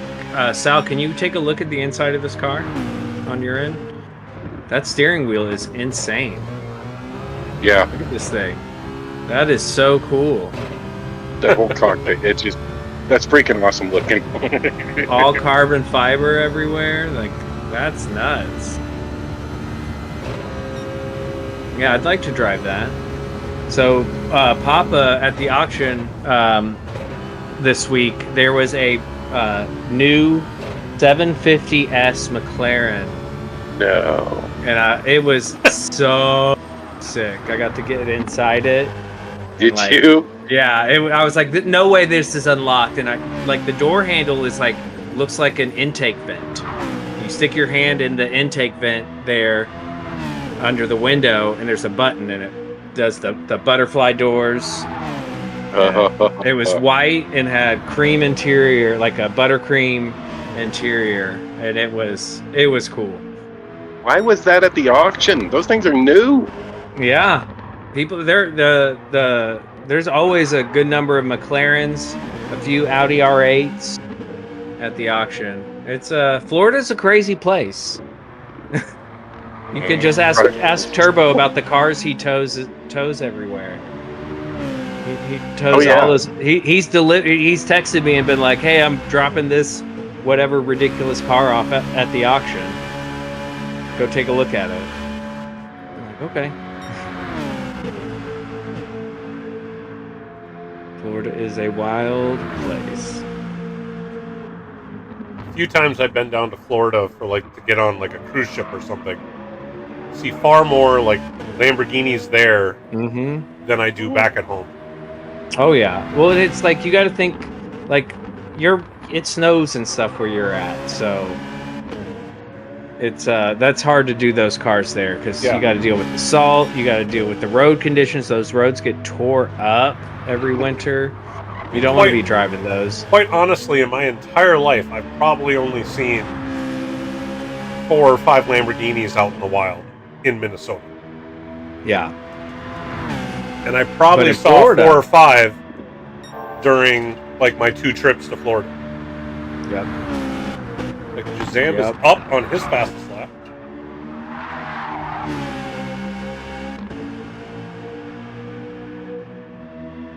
Speaking of which, I haven't been on a cruise in a long time. I'm dying to go on one again. I was just looking. Oh, I've been spoiled. I've only been on Disney cruises, and I've gone on 2. Oh. And they are. I don't have kids. Let me tell you, Disney cruises are dope. Like, super chill. The first time we went, you could bring as much alcohol as you wanted. Second time we went, they put a limit on how much alcohol you could bring. But the first time, I was like, I didn't pay for a single drink on the ship and just made my own drinks. And then all the food and everything is included. And they have shows. One of the Star Wars movies came out, so you could go see Star Wars every 2 hours in the theater.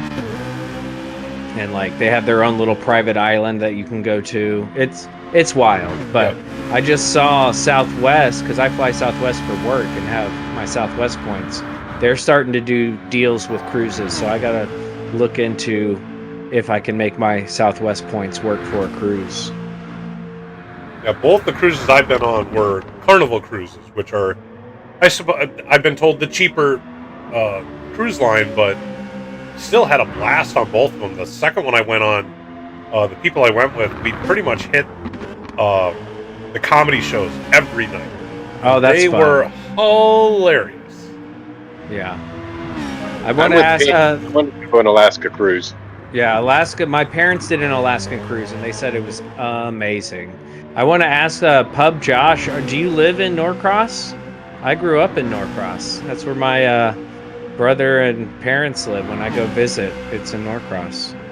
I just saw he was talking about Merlin Auto Group in Norcross. I know exactly what he's talking about. Very cool. Yes, Augustella in the Norcross, Georgia. Yeah, my sister-in-law, she used to work for Disney and then has been on a bunch of different cruises. And then when we went on the Disney cruise as a family, she was like, just so you know, unless you do some crazy cruise, you're never going to get this experience again. I was like, oh, thank you. She's like, yeah, this kind of ruined. Yeah, I've been ruined. So unless I go like when we pulled in the Bahamas, the only ship that was close to the size of ours was one of the Norwegian ones, and everything else was like dwarfed by this Disney ship. Wow. I was like, what? No, like I said, I've done Carnival. I've wanted to do Royal Caribbean. My brother's done those, and he says they're really nice. Disney looks nice, but it's so much more expensive.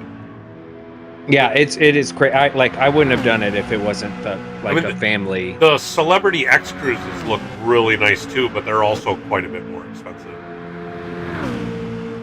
The Carnival cruises are pretty cheap. I mean, and for what you get, I still had an absolute blast. Yeah, it depends on what you're like. If you're going to just have a good time and like there's people have different expectations on cruises. I've discovered like some people are looking for like a nice like high-end upscale dining experience and like quiet, and then other people are looking like to party, and then there's the in between, and then there's people with families. Like, see, I'm perfectly happy hitting like 4 different buffets. You know, so Carnival's great for me. But yeah, I don't know. I'm anxious to try different. I have a whole bunch of Carnival gift cards. The last time I was on a cruise, I opened up a Carnival credit card, so I got a bunch of points that I turned in for gift cards. So someday I'm going to use those.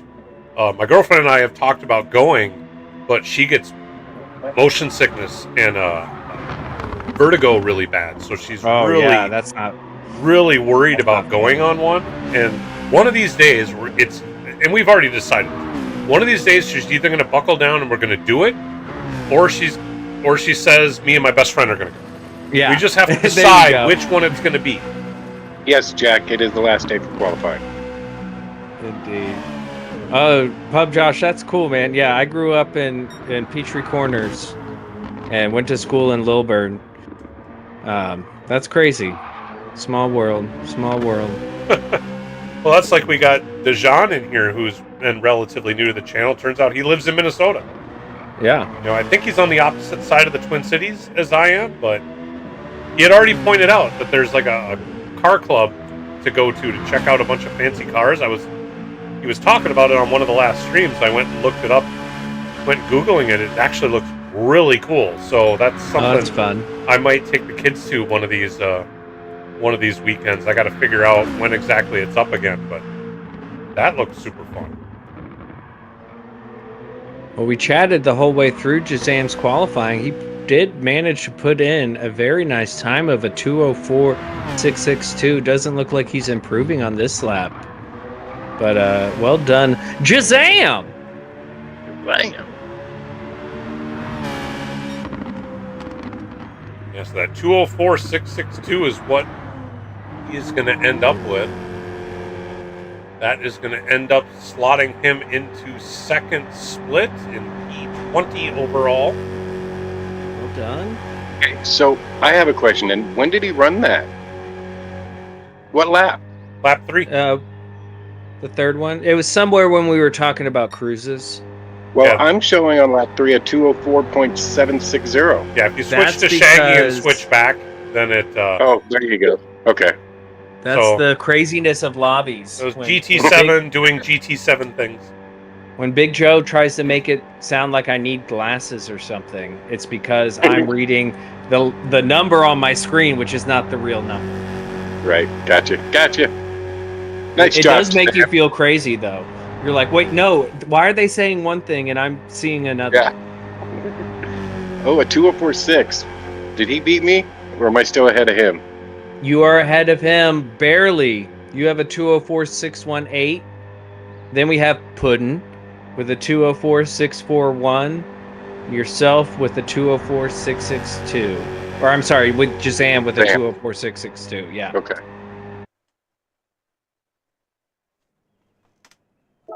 Well done, Jazam. Well done indeed. Indeed. Madam Titanium. Hello, T, what Titanium. up? We're excited to see what you and Leo have in store for us in this next episode of the Papa's adventures. Shenanigans. As he cackles maniacally. I love it. Yeah, the ladies are in the house. T, W, and P.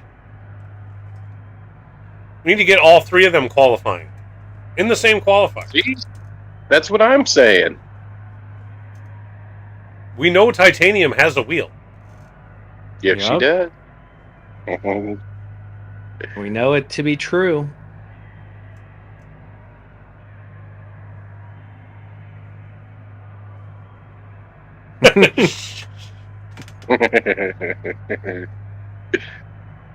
Come on, ladies. You guys are just as good as the men here. Let's do this. Indeed. Girl power. Oh, yeah. Wench beats me every week on the time trials, so I know she's fast. Yep. Titanium will just need to warm up a little bit, and she'll be all right. The Iron Dames highlights from Interlagos this past weekend. They were moving in that Porsche. We got Craig. We got Nasty. I think I just saw Joe Collins show up, who is guaranteed to have a beautiful car. Facts, Wrench, facts.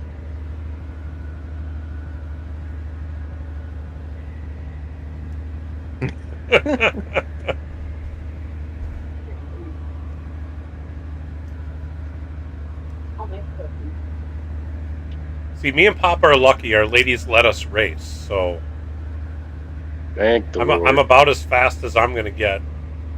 Yeah, me too. My wife told me to go race, so Here you are. Well, yeah. We're, here so I am. we're all really here because of Susan.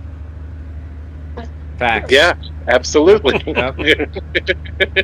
That's fair. Yep. No denying it.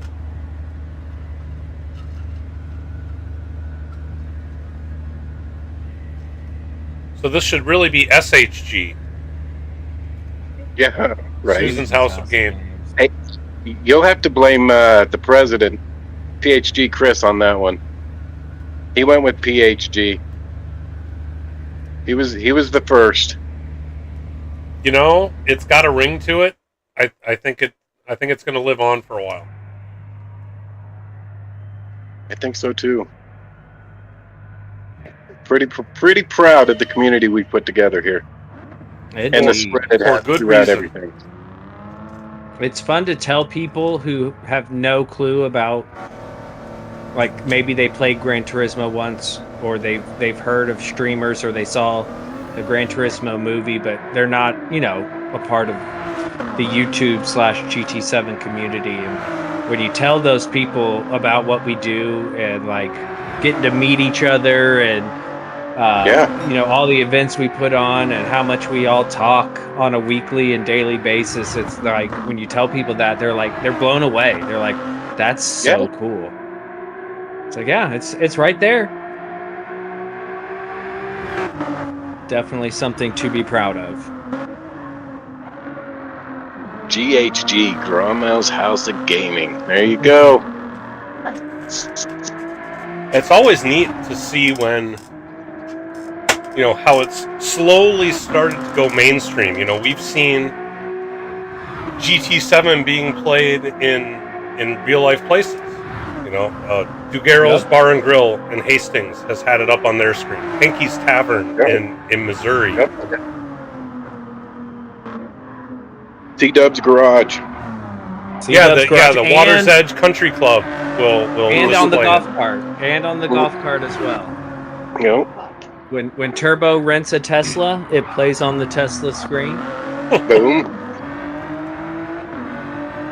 It was really funny. One of the times that I was sitting in Dugaro's and I had got them to put the races up on the screen, and we were sitting there watching, and I could hear the chatter in the tables around us talking about, you know, how video games have become sporting events. You know, that you know, the fact that you could go to a bar and see one on one of the TVs, they were like, man, have we come a ways, you know? And it's really fun to watch. There for a while there was at the Mall of America in Minneapolis, there was a bar and grill called Wisdom Gaming. Wisdom Gaming is actually they have like an esports league and all this stuff, and it was basically a sports bar for esports. You could go there and they had big screens, and they were playing League of Legends tournaments and Super Smash Brothers tournaments and all that stuff. And they even had a gaming arena where the local high school esports would compete at. So like when you go to the GT World Series and you see how they have their setups, they had those kind of setups for, you know, again, League of Legends, Super Smash Brothers, those types of games. And they would do commentary and everything, you know, live at the Mall of America in this bar. It's unfortunately since closed down, but there's a revolving door at the Mall of America. Places come and go all the time. So tell you what, if I ever get my channel to hit 500,000 subscribers, I'll open up a bar just like that. That would be cool. I'll make pizza at the bar. They're perfect. I tell you what, if we could get 5 of us to get 100,000 subscribers each, we can pull that off. There we go. There you go. Let's do it. I am down for that. You heard it here first. July 16th, 2025. I recently hit 900 yesterday. Oh my! Surpassed 900. Oh, so you're getting close to that 1,000. Well on our way. Big shout out to Philness. I'm sure y'all all know Philness now. # not sponsored. I was in his chat doing some of his lobbies, and of course he put my channel out there and got me past that 900 mark without me even saying, just me saying hi. And next thing I know, I have 4 more subscribers. So big thanks to Philness. Go check him out. I've seen him post quite a few videos about like livery making. He seems to be another livery maestro. He races on his lunch break, and he either makes a livery or does lobbies typically. And he's made liveries for a bunch of people, but he is an official PHG member. So he has a PHG account and everything. I just noticed Nasty's side of his car. He's had that for the last couple of races now. Booty sweat. That's just great. Booty sweat. Ooh, it looks like he went a lot wide there. We got pudding and we got booty sweat. Yeah. All right, so Titanium says she'll help Susan cook. We're going to do a lot of bacon, a lot of cookies. Yeah. Cookies and alcohol. What can you get better than that? It better be sweet drinks, drinks, I want with my alcohol. It's absolutely not what I want. Oh, that's funny. As I've gotten older, I've become more and more savory than I am sweet when it comes to food. It's like I'd rather eat more of that savory item than savoring for dessert. that. Now, when it comes to breakfast time, that's a different story. I'll take some baked goods, some sweet treats in the morning. Ooh, Joe Collins up 7/10 purple. Is this Right. Joe's? This isn't Joe's first race, is it? I didn't have him on the sheet It for must be. qualifying. Yeah, so I added him. He is in the Ferrari.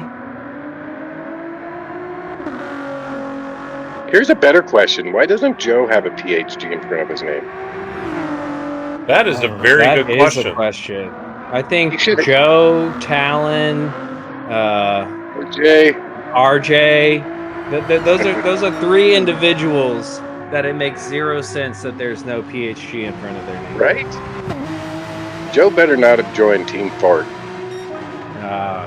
Sounds about right. Craig takes over the fastest lap, the 2:06.169. But Joe Collins, A sandwich for every meal. There you go, Shaggy. 2:05 I'd love flat. I loved in Shaggy's episode. Could you please tell Grandma that I like things other than sandwiches? That was good. That made me laugh. The hot wings thing in my the guitar stuff was epic, but the hot wings was so spot on and accurate to exactly what happened in Daytona. As Yep. I got lit on fire and absolutely loved it, and the whole rest of the weekend I was like, I should have asked if I could get some of that sauce to go. Like, this would be so good to have because it was so hot and it was so good. Oh, He was nasty. sweating. He was tearing up. Oh, I had tears streaming down my face. But in the best way. Like the flavor was on point. It wasn't just hot; it was delicious. That is a great idea, Titanium. You guys, we're putting a whole bar together here while Joe and Nasty are out here. And Craig are out here qualifying. Yeah, buddy. I can make Make pizza. every- I can make wings. We got baked good covered. We need a brewer. Somebody was telling me they brewed. Who brews? He Case Taco Tuesdays. There you go. Indeed. I mean, I do have tattooed on my body taco pizza wings, so I'm all T-Rex about that. Chicken wings. There we go. Great. Nasty was way up on his fastest lap. He's going to finish about dead even. Really had a problem in the last sector. That last, yeah. He's Still in up. the same car as Moose, correct? Yep. Yep. 2018 GT. Yep. Turbo says Blackstone time. We know where to get some chicken stir fry. Turbo's got his Yeah. Benihana going, man. Yeah. That's one of my favorite meals of Daytona is Turbo's chicken stir fry. These burgers were freaking awesome. See, I'm a cheese hater, so I don't get to enjoy those. Yeah, well, I'm weird, I know, I get it. a little bit. Actually, the beef tenderloin is probably the best thing. That thing melts in your Good. mouth. The brisket. Man, it was good food. Brisket woke me up at 3 o'clock in the morning. Nothing like a pitch black porta potty when your stomach's upset. Ain't nothing like it nowhere, folks. And it was cold. It was so cold. It was bitter cold. And yeah. You had me at brisket. You lost me at porta potty. Yeah, there we go. Though, in Florida, they call it a porta john. Yeah. They don't Oh, call really? it a potty. Apparently, potty is a little too much for them. They're porta john people down there. I'm all about the potty. Nasty not having the best lap on this one.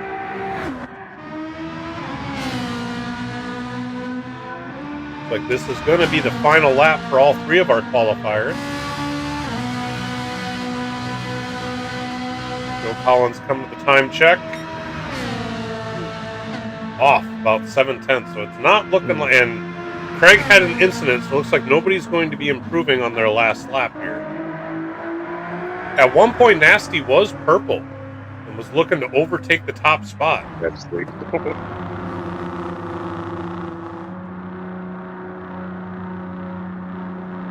This might be one of those lobbies of shoulda, woulda, coulda.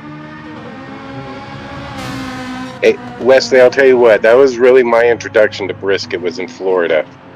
And I tell you, Smokin' Joe had that thing just, it was like perfect. Yeah. Oh man, a smoked brisket. Oh, there's little that beats that. You gotta, yeah, well, yeah, yep. Yep. That brisket'll do it. That's what I'm moving to. See, I didn't grow up with brisket. Southeast, we did pork. We're pork people. And I moved to Texas and had brisket and was blown away. And then I learned my body rejects brisket. Really? Virtually instantly. I was blown away that I lasted as long as I did in Daytona. I mean, brisket is a very fatty meat, which is why it's so good. Yeah, it's delicious. It's the best. And then it runs through me so fast. And really? everybody at work. Tell us more. We had a mechanic. He had a full trailer smoker, so like a full size trailer that could hold a car, and he put a septic tank size or giant propane tank size smoker on it. And he would bring it to work and do brisket for lunch a couple times a year. And it was the greatest tasting thing ever. Like, just blow you away. Joe with the 2050. Looking good, Joe. That puts him P24.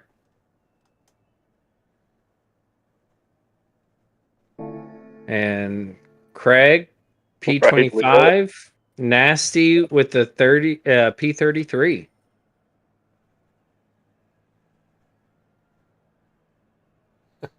Leo. Yeah. Yes. We are talking about food. All right, we got BHR Beavis and Slow-Mo, one of our other commentators in here, making another appearance behind the wheel. I'm anxious to see what Slow-Mo Beavis McLaren. His brother, Angry Fredbird, in the building. Oh, I wonder if they're going to be doing some drafting.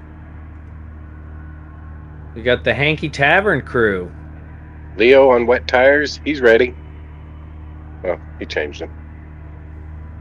Oh, I didn't even notice Leo's in here.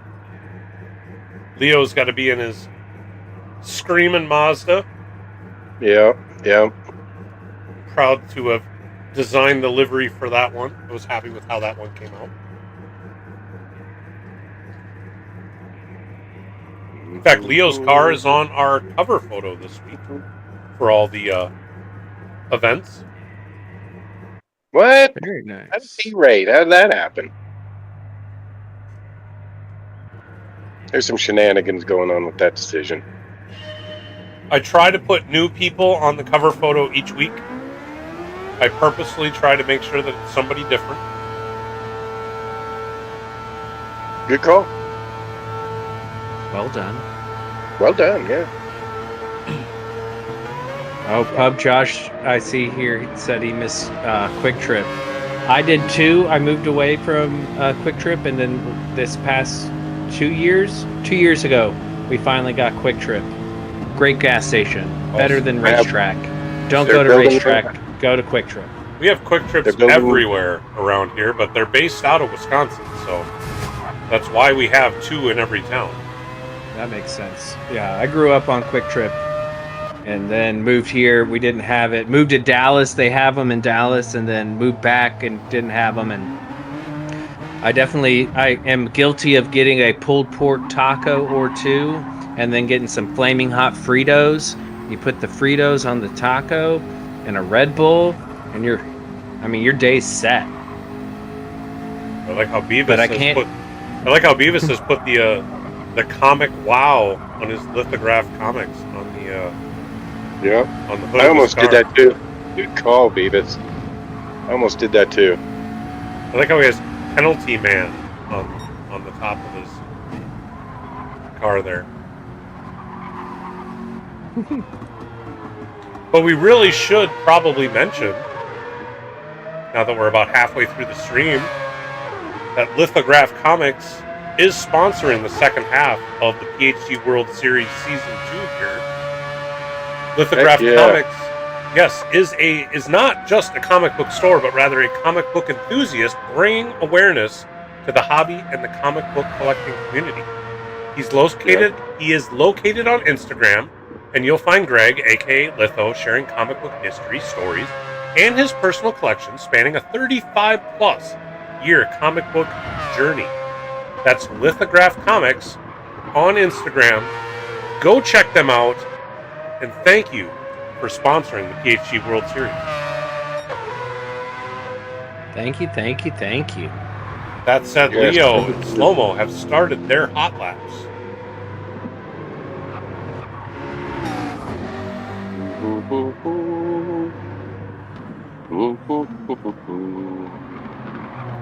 Team McLaren, let's go Beavis.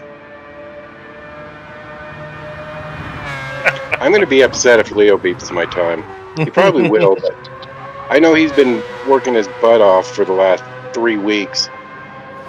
So he hasn't had much time to even be on the game.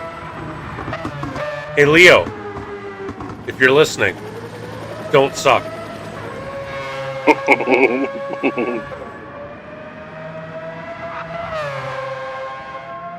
Don't do it, Leo.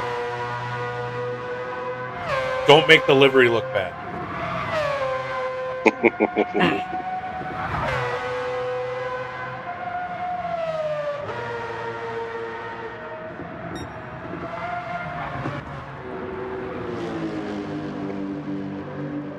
Slow-Mo in the Lexus. We haven't seen a lot of Lexuses in the PHG World Series this year. Oh, and Yeah. commentator's curse there. Slow-Mo goes off as soon as we start talking about him. Way to go. Zilla's the only person I can think of who is also in the Lexus. I'm sure there's more. Well, let's see. We've got this handy-dandy qualifying sheet where we track all the manufacturers.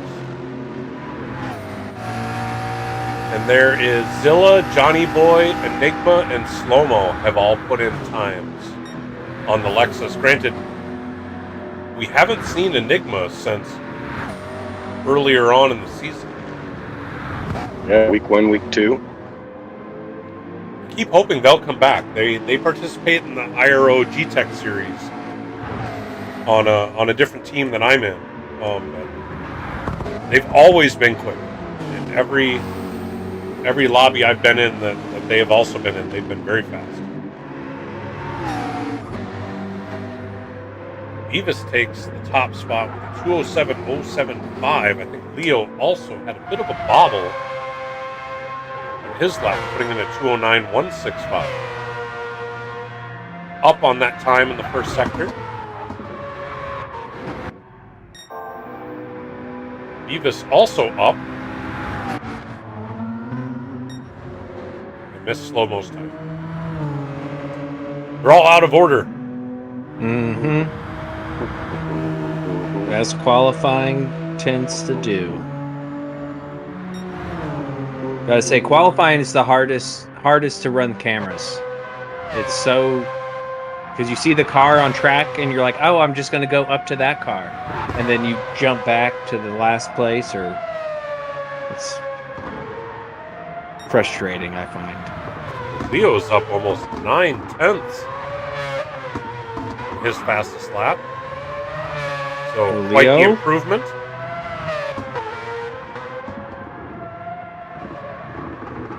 This is definitely one you can't just hop in and run. This is a practice one. Even if this is a track you're good at, I feel like you need to put in a little practice here. I think Mount Panorama has shown up so many times in the dailies in both Group 3 and Group 4 that, you know, if you've done enough laps, you probably could jump in. But if you're newer to it, or if you're in a manufacturer that you're not used to running here, then yes, that you will definitely need some practice. But you come here in a car you've been in before. I mean, there's been a lot of people who have turned a lot of laps here. Yeah, that's true. I'm just looking at how competitive these times are. It's like Joe, clearly. I know you have a PHG account, man. I was just giving you crap because I never see it. I got one, I promise. Leo improved. Beavis takes the top spot for now. Slow-mo improves by 7.6 seconds. Nice. I think he set the bar Most kind of improved. low on that first lap. Redbird an issue in the final corner, but improves by 2.4 seconds.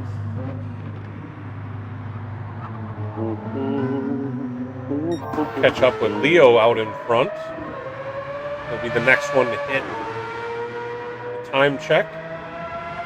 Should I take it back? Redbird will be the first one to hit a time check. Right on par with his previous efforts.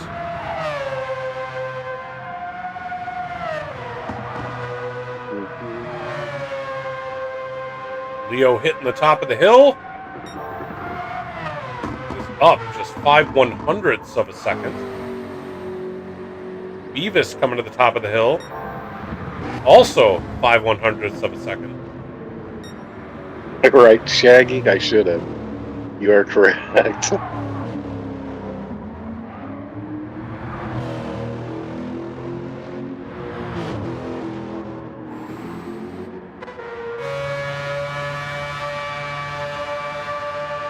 What's Leo gonna do coming across this sector line? Oh, nicely done, Leo.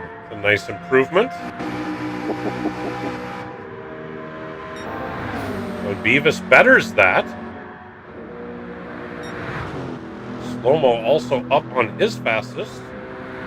Everybody improving this time around. All together now. Leo Great coming sign across up. the line. Takes the top spot temporarily with a 205.748. Beavis hits the line and retakes the top spot with a 205.564. And Slow-mo coming to the line. Oh, bobbled the final sector.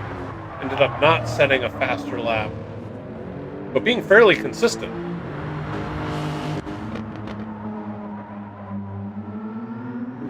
I like Slow-mo's livery. The white with the purple. Yes. Shaggy, whatever. Good. You saw that, huh? Yeah.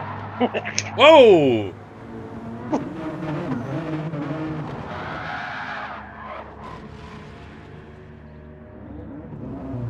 Redbird having an issue in turn one. That Genesis is a handful. Yeah, the power oversteer coming out of the first turn. He saves it, but he's in the grass. And then that transition back onto the pavement. Yeah. He tried to get on the power too soon. Riding the struggle bus there.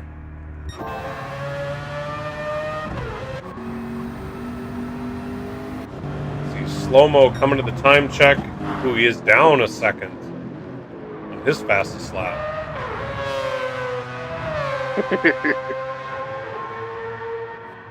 See Beavis way off of their fastest lap. Leo setting purple, almost 4/10 purple, looking to make a statement here on the final lap of qualifying for this split. Slow-mo off of his fastest by about a second. Leo coming through the final corner, giving it all he can. Retakes the top spot with a 205.231. Well done, Leo. Not bad at all. Not bad at all. Slow-mo not able to improve on their fastest lap, and I don't think Beavis is either.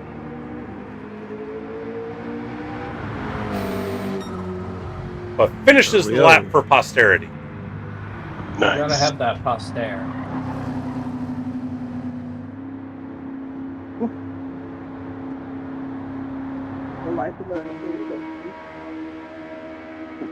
Looks like we've had a PHR. number of drivers join for the next run.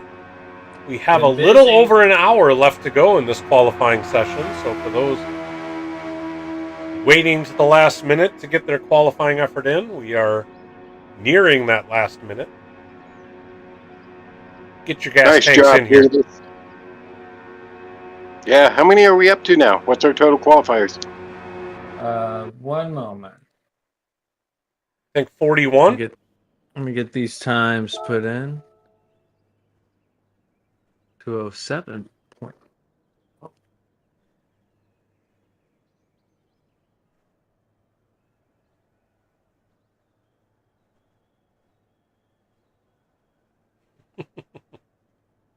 Beavis with the right attitude. Never quit. Never give up. That's right. Never give up. Never surrender. 41, yeah. 41 drivers. Nice. Leo P25 overall. Beavis P27 overall. Slow-mo 38. And Angry Fredbird 40th.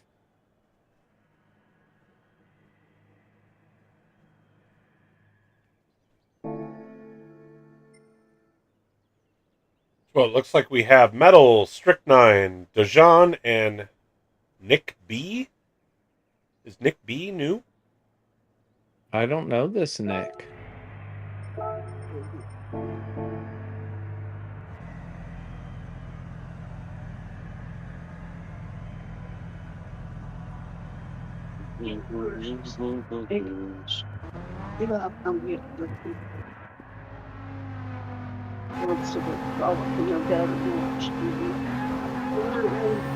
Hi, Susan.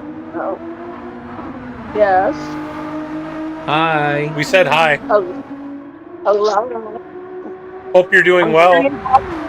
We're sending out Papa to get the car, groceries out of the car. Be right back. Go get those groceries. Do your job. He's got husbandly duties to perform. And yes, we're talking about groceries. It's Sam's Club. It's all the heavy stuff. All the bulk items. Yeah.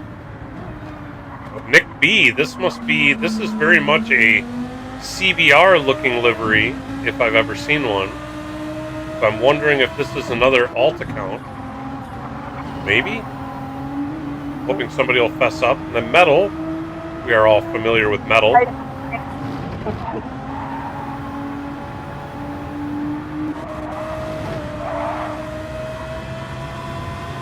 But that shark, Hello, we've seen that everybody. shark on the side on a number of the CBR drivers.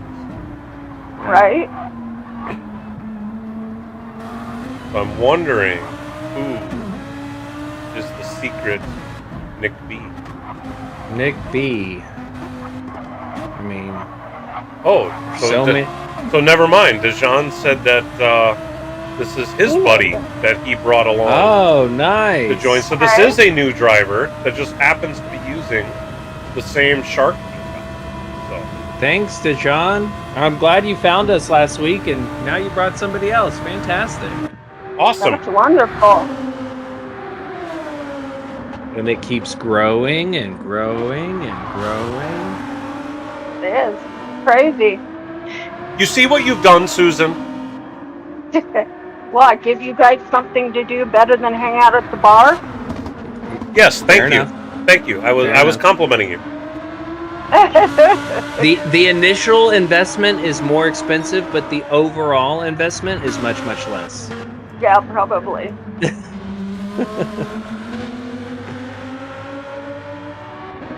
This is more expensive than one night at the bar. Way less expensive than multiple nights.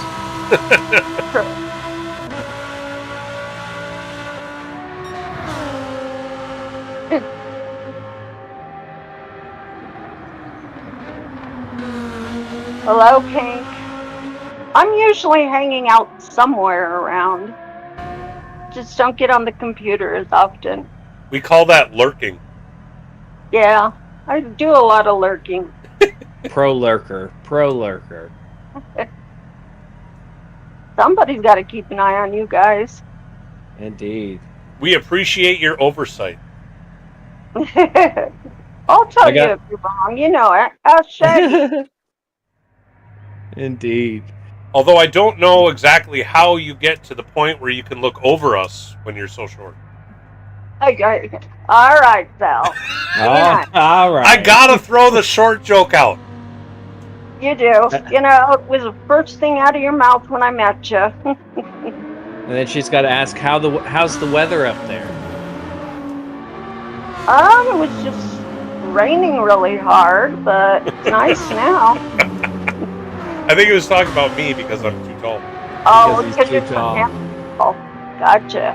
Well, there's a reason I have asthma, and it's because the air is so thin The up here. altitude. Yes. Okay. I get permanent altitude sickness. Gotcha. I got Been my tall. first, or I guess it was my second trip to Colorado, but my first big mountain trip. I was not prepared, and I got altitude sickness. And Take it talk about miserable. That was horrible. Take it out. It took me out. Yeah, see, and I was get it. surprised. Yeah. I'd flown into Denver once for work, and I had to drive to Colorado Springs, so I was up in the mountains. But I didn't have much of an issue. I was expecting. See, I went up into Rocky Mountain National Park, and that's when it did it. Like, I went up into like Breckenridge first and spent a couple days in Breckenridge and was fine, and then did a drive straight up into the peaks, and halfway up there, all of a sudden got really sick. Like, my arms went numb, and I was throwing up, and it was terrible. You And as soon as we got back into Denver and I got hydrated, I was fine. But yeah. that bit, and so ever since then, I the week before I drink extra water, and then I try to spend at least one night in Denver before heading to the mountains, just to acclimate myself. No. But I spend a good amount of time in the Colorado Rockies every year. Tell us when. I know. I was actually kind of close to you guys. I just wasn't able to get over there. For a little bit, my buddy lived in South Park, just outside of Breckenridge, or on the other side of the mountain of Breckenridge, so not far from where y'all are. Is But I Kenny wasn't still able to there? get out there. Or is he He dead? is. No, he's there. He keeps coming back. They have a bus. There's a bus there that's welcome to South Park. There's nothing in South Park. There's a tiny little grocery store, a liquor store, and a post office, and kind of a bar, and that's about it. You gotta go somewhere. You gotta go to Bailey or Breckenridge to kind of get any civilization. I didn't know South Park was a real place. Mm-hmm. It sure is. I didn't know it was a real place either. Well, it's like an area. The towns. It's the South Park is like the actual park there. And then what's the name of the town? It's just past Bailey, because I stay in Bailey a lot. Is it right next to Kahlua? Ooh! Ouch. Nick B hit the wall. There was that inside wall you were talking about at the bottom of the hill. Fairplay. Fairplay's the town. Oh, okay. But the park there, the national park area is South Park, or state park area. So Fairplay is in South Park. But when you're driving along 285, coming from Denver, you pass like entering South Park, and there's like a bus there. But there is not much in Fairplay, but Breckenridge is not far. Well, you guys will have to let us know when you come to Colorado. I will. This was my first year not going skiing. I usually go skiing at least once at Copper Mountain, but didn't get to make it this year.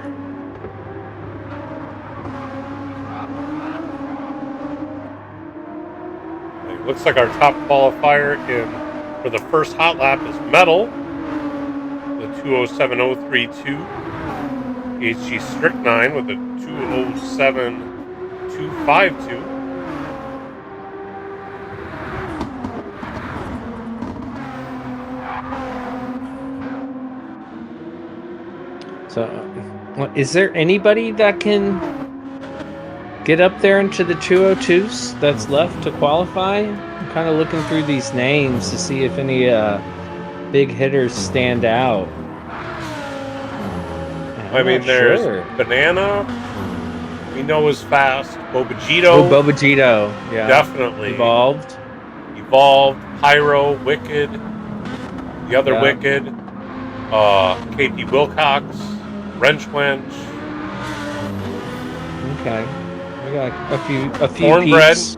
Cornbread's usually one of the last ones to qualify as well. Titanium, you haven't seen snow? I'll mail you some. Wild. How is that possible, Titanium? I know. How have you not? Like, she's in North Texas. There's definitely... I've lived in North Texas, and I've seen snow. I live in South Texas, and I've seen snow here.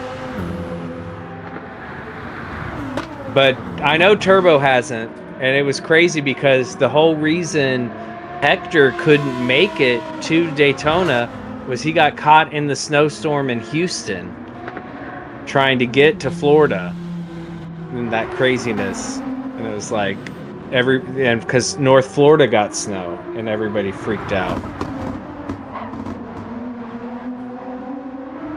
Colorado snow is definitely different than Texas snow, T. Yes, it is way different.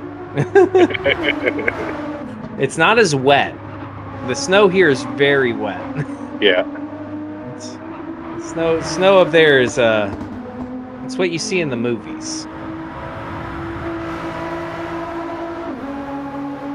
Who do we have in this one? Now that I'm back, Metal, Strychnine, Dijon. Did we just figure out who Nick B was? Nick B is a friend of Dijon's.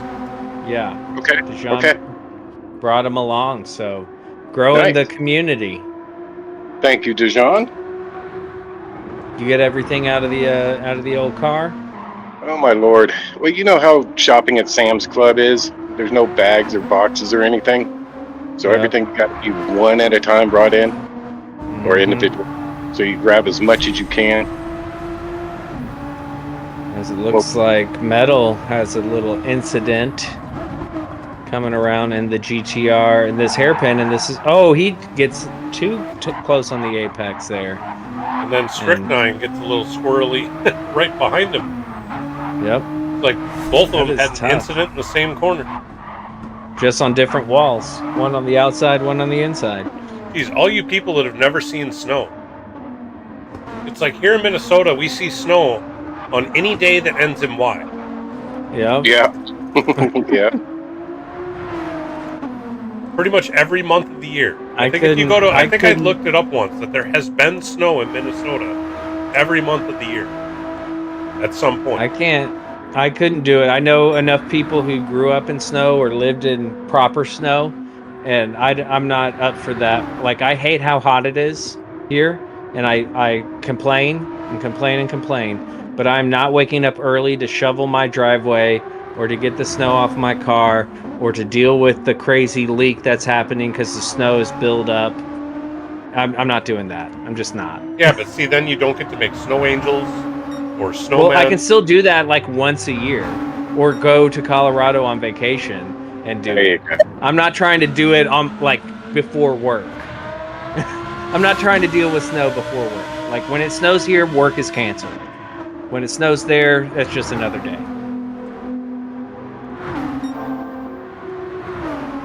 Yeah, perfect, Titanium. That's what my daughter was just saying. We need a wagon or something. Oh yeah, we got two of them. We have two of them here. We use them when we go to the park. We take all the water bottles, the camping chairs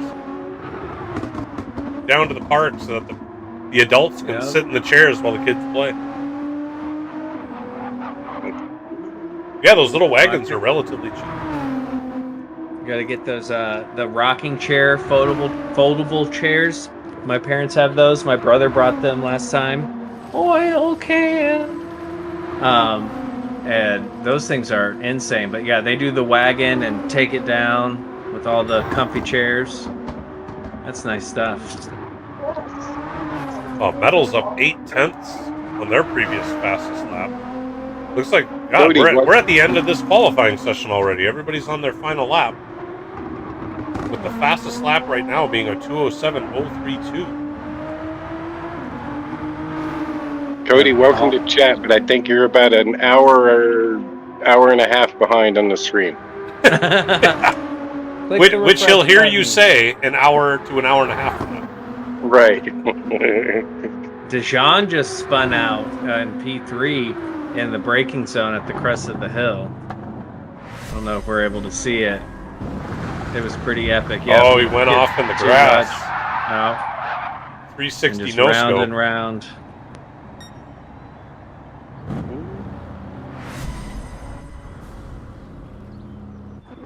All right, Metal coming to the line. See if he's able to hold up on that purple. Oh, he is, a 2:05.252. That is quite the improvement. Nice pick. Strychnine also with a big improvement of about 1.2 seconds. Ooh. Nick B putting in a 2:08.748. Dijon is adding some Dijon to his sandwich and is camped out. Can't park there, Dijon. You know, enjoying the view. It's a wonderful view from up here. There's some people that have never been on a mountain. Talk about That's never true. seeing snow. It's true. Maybe he's waiting for the alien. Isn't that right over that way? Yeah, it's at the top of the hill, but yeah, it's up there. You watch for aliens. And cow abductions. Oh my gosh, that is a steep hill. I guess I've never stopped to watch the people going up and down it.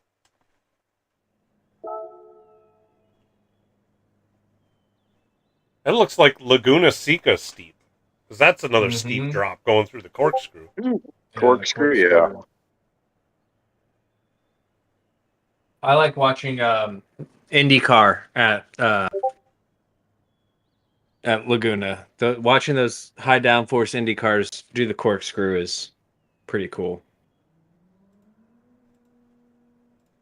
So that puts Metal P26 overall, PHG Strychnine P31 overall, Nick B, our newcomer, welcome, 43rd overall, and Dijon 45th overall. So we've got 4 splits now. Nice. They definitely have room to fill up. It looks like CBR has shown up. Yeah, Jimmy K9 and Bogajito. Bogajito is going to be one of the favorites to be up in top split here. Let's see if we can get a 201. Oh my gosh, that would be insane. Or even just a second 202. Right, exactly. That would be good too, yeah. I want to see a 201. I'm pretty sure Jorge has a 201 in him, so I know it's possible.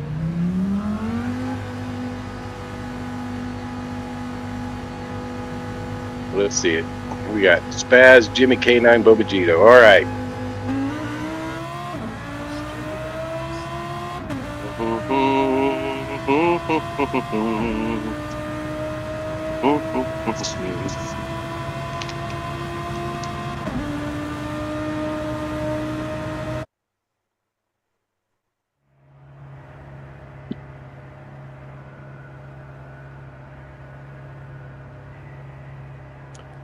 Jimmy's in the Lambo. You guys, my mind's racing about Papa's House Bar and Grill. It's going to be delicious. I can't wait. Be sure to like and subscribe. Yeah, right. Please. Lives depend on it. I can't wait to see the merch.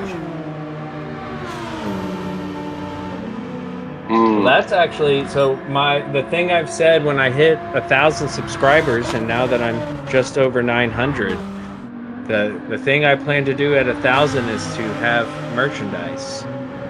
Merch. There you go. Susan and I have been talking. I'm gonna clean up my merch store a little bit. Kind of update everything. It's been a while since her and I have gone through that. So I got some Papa merch. Get yourself some Papa merch. I know a crazy lady who's wearing her hoodie out there in Texas. Oof. It is too hot. No. It is too hot. I had my AC guy come by today to add some Freon because I had my air the last week. It's been set to 74, and during the day, it's been 85 in the house. It'll cool off at night, but during the day, it's not blowing cold enough to cool out. So he was able to lower it a good 6 degrees, but he's thinking one of the valves is not closing like it should. So I can't imagine wearing a hoodie at this point in time. Yep. Pink, she's the one. She says it's her favorite hoodie. Proud and honored to have her representing. And I agree, T. It is fun to think about. It is fun to think about. TK's breakfast cereal, fly swatter, and umbrella. That's great. All with the rainbow leopard on them. Exactly. I like it. Hell yeah. No, definitely gonna have a game over. Gotta have a game over shirt. Shazam wants a coffee mug, I know that much. At least a coffee mug and a t-shirt. Probably a tank top. Gotta do tank top. Sun's out, guns out, you know what I'm saying? Yeah. Well, when your guns are decorated, you gotta show them off. You're not wrong. I wouldn't call them guns. They're kind of lumpy things. But you could call them guns, but they are well decorated. A decorated yardstick. There we go. Yeah, a nice rake. Car fresheners smell like beard and speed. You guys are awesome. My beard smells like Amish Abe's beard balm. Very nice. All natural. Very good smell. I have a wooden comb that also gives off a nice earthy wood scent. Earthy.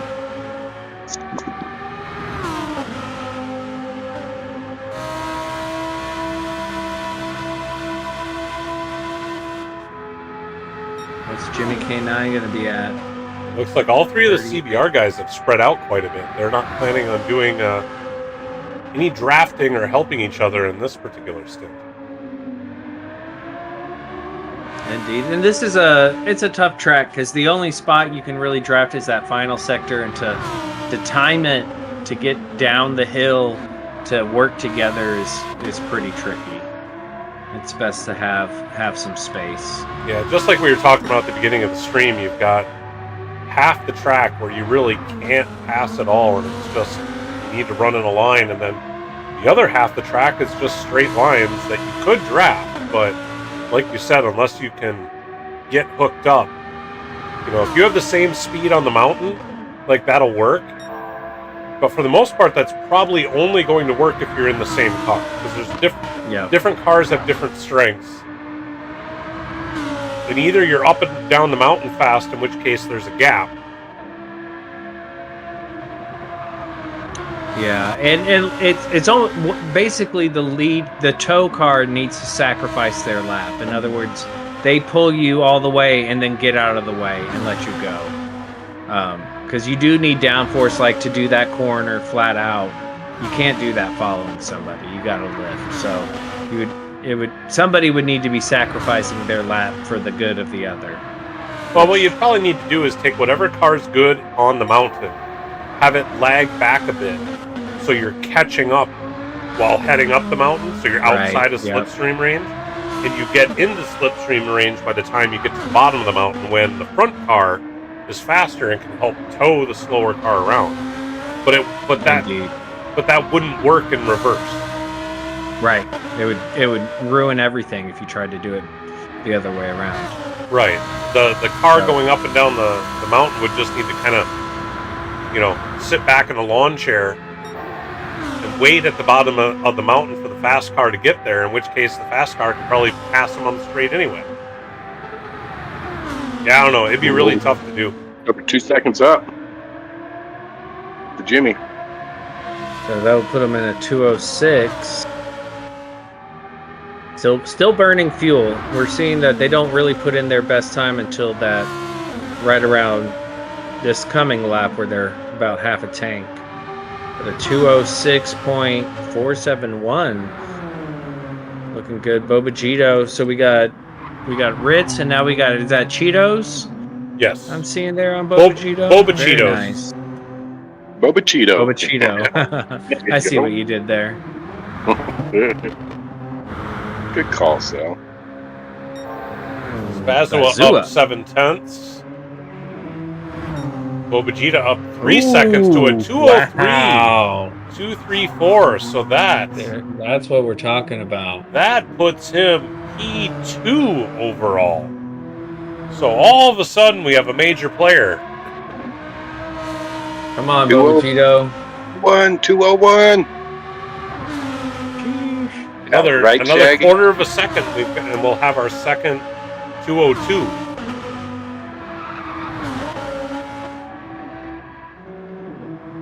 I missed the time check. Oh, Spazua also improved. Jimmy K9 not improving on this lap. Spazua about dead even. Curious to see if Bobagito's doing any better at the top of the mountain here.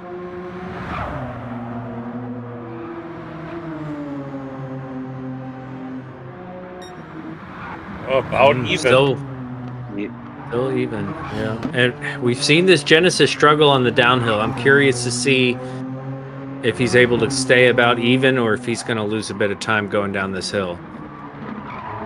Looked pretty solid. It did. It had good flow, no wall tapping, no tail wagging. Bobachito. Wow. Ooh, yep. some See, time. yep. We've seen it with the Genesis and we've seen it with the Lambo. The downhill just seems to be not its forte. Jimmy K9 was not able to improve. Oh, Jimmy K9 was not able to improve on that lap.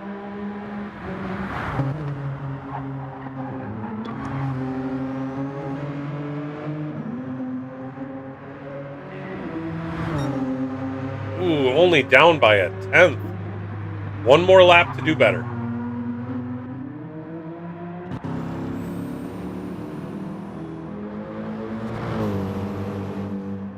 Actually, Bobagito's going to hit the first time check here. Is up by 1.6 tenths. Let's go. Spazua coming to the line. Improves by about half a second. Just under a 205. Jimmy K9 coming to the second time check. Ooh, about even.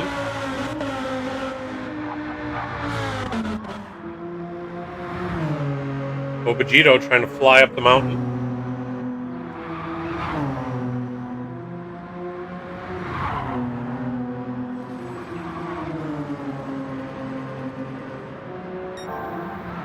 Ooh, up.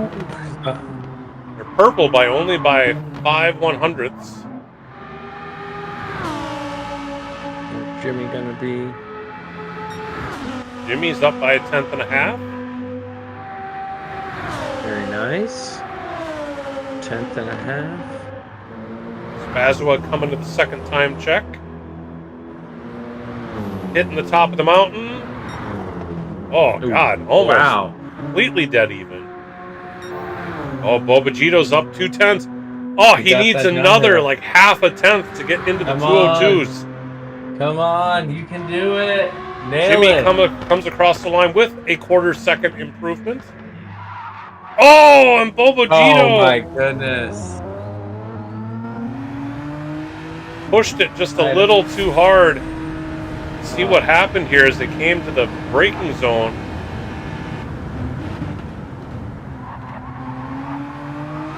Oh, the back end just tail wagged on him, getting back on the throttle. He wanted it. Yep. He's going Good for try. it. Definitely going Yeah, for he it. But a 203.234 still puts Bobogito number 2 overall on our speed chart. Still over a second behind Jorge Sr. in the BMW. That is really impressive.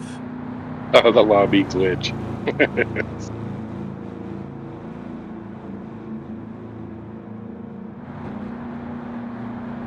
3 great times right there.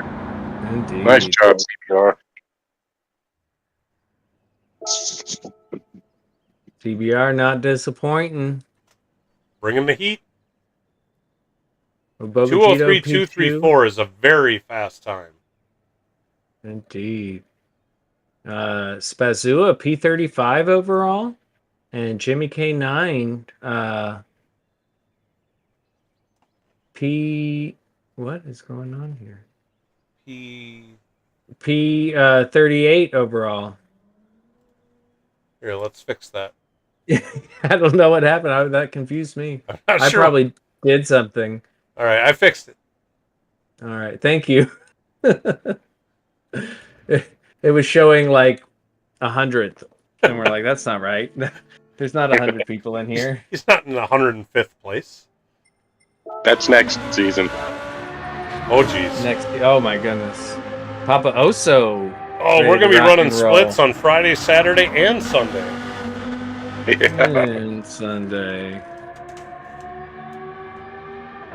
All right, we'll leave it on Papa Oso here. I'm going to step away for just a minute. Body break. It's important. It is, absolutely. You can really hurt yourself. Don't hold it, y'all. Don't hold it. Hold it. Pro tip.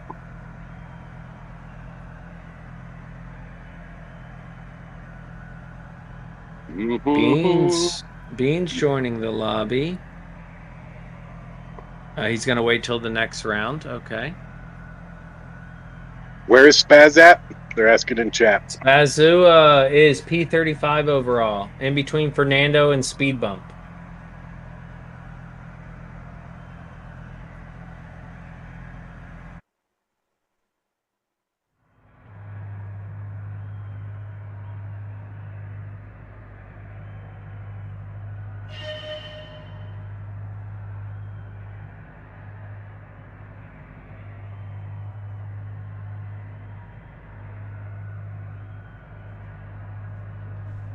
They disagree. I don't know. I don't know how, but sure. The 206.199. Spaz at a 204.9. Ah, that's why. 204.925. That's that sneaky lobby. So Spaz 204. Point what? 0.925. 925. See, that changes everything. And that would have been updated. Don't worry, y'all. That would have been corrected because Shaggy goes through. Yeah. He's got it. So that puts Spazua. Well, now I gotta find it. P23rd overall. P23 in between Turbo and Pablo Chacon. Our apologies. As Papa Oso's on his outlap.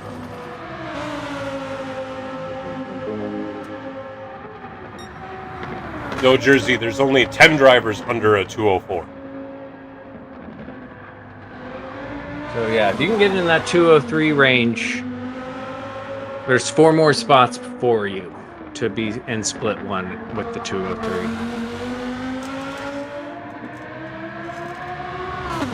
Oak's hitting there at P10 with a 203.981.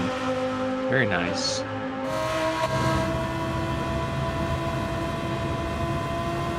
There we got the shark over the rear wheel well again, which I thought was a CBR thing.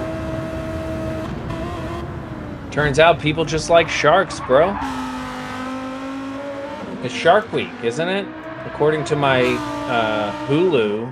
Is it? It is. I don't know. All the shark stuff's up. I've watched a couple things. I watched that lady who swims with all the sharks. I saw that on Netflix, I think. I mean, I haven't watched it. I saw the preview for it. It was good. I liked it. I was impressed. I like that type of stuff. The nature things. But it was good. It was like pretty cool the way, I mean, I still think you gotta be careful because that shark could eat you. But as far as what she does a great job.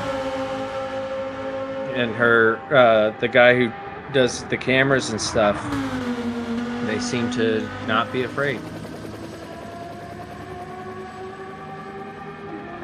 So I just thought Shark Week was a Discovery Channel. Yeah, that's how it all started. Yeah, Discovery Channel. I was like Animal Planet, Crocodile Hunter. Like I watched more Crocodile Hunter than anything. And so all that. I grew up watching National Geographic with my dad. We were always watching that type of stuff. And then Blue Planet came out, and Planet Earth, and all that stuff. And it was. Yeah, I grew up without cable TV, but once I got out of college, it was Discovery Channel, History Channel, National Geographic Channel. Constantly. So the real question is, how many of you watched all the Sharknado movies? I haven't seen any of them.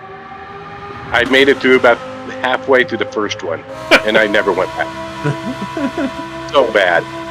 So bad. And didn't it turn into a thing? Bad. It turned into a thing where like big time celebrities wanted to be in it because it was so bad. Yeah. Like people were wanted to be in the Sharknado movies. Jersey says he's watched all of them. That's fantastic. I have an appreciation for really bad movies like that. Like I do enjoy a lot of those, but yeah, I haven't been able to get on the Sharknado. Well, if they're a bad movie that knows they're a bad movie and they lean into it, that's one thing. If it's a bad movie that they think it's a good movie, then it's no good. Yeah. Jersey, they're fantastically awful. Mm-hmm. Fantastically awful. That's a great and that's exactly what they're going for. Yeah. I remember when that first one came out, it was like, oh, this could be cool. Nope. Nope. It wasn't. Yeah, the original Godzilla. I love the original Godzilla movies. Yeah. Even the black and white ones. Oh, those were great. Yeah.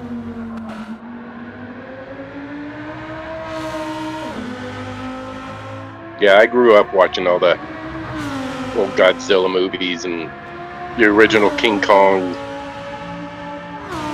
Good stuff right there.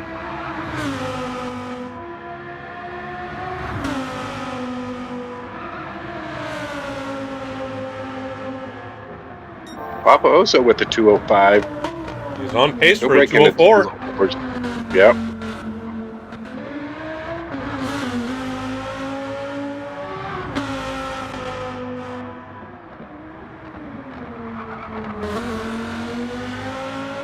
He's another one rocking the 23 there on the side. A lot of Michael Jordan fandom out here. Flash, I guess Bubba Wallace, right? He's 23 with that team. Yeah, unfortunately, yeah. And RW was the one who was running 23 earlier today. Who's not a CBR driver.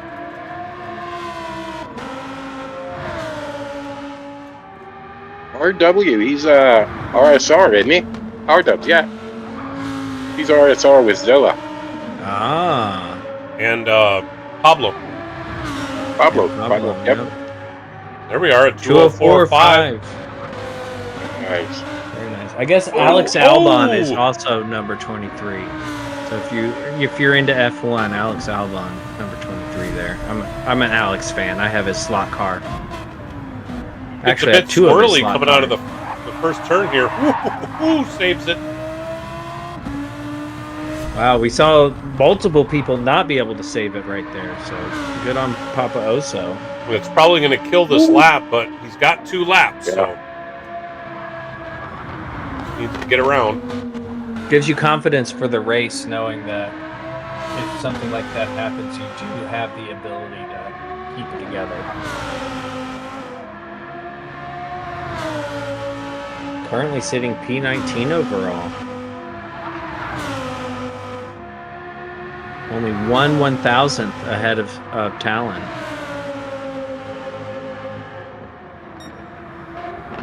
Less than a tenth. That means I got to be. I got to be pushing the end of split 2 here now. Yeah, you're in P20 right now. And I think I saw Cornbread's in the next stint here. Cornbread. He's typically That was pretty something. fast. When I moved to Texas, I had my first cornbread that had jalapenos baked into it. That Damn, those good. changed my life. Right? It really did. Because I grew up, because my family's from the Midwest. They're from Middle Missouri. And so we grew up eating apple butter on our cornbread, which is fantastic. I love apple butter, cornbread, and some chili. Great. And then I moved to Texas and had cornbread with my barbecue, and it had jalapenos in it, and I was like, holy cow.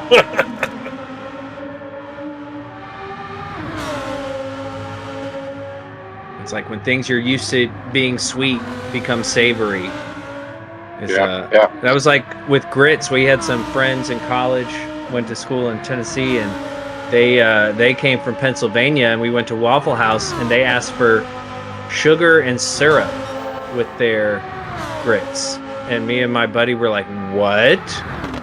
Turns out it's delicious as a sweet breakfast option as well as a savory option. Who knew? Corn, so versatile.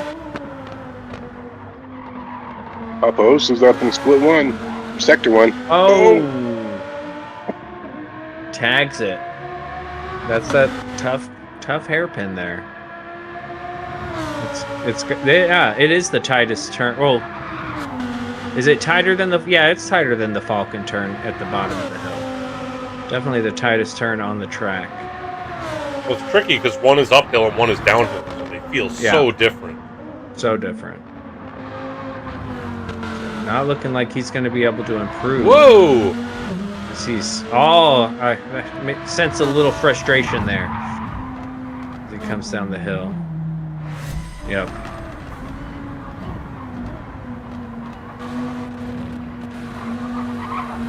Oh, it just gets loose.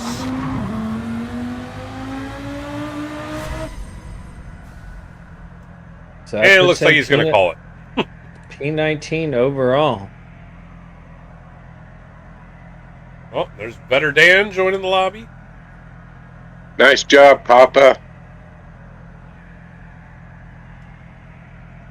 Papa Oso just ahead of PHG Papa.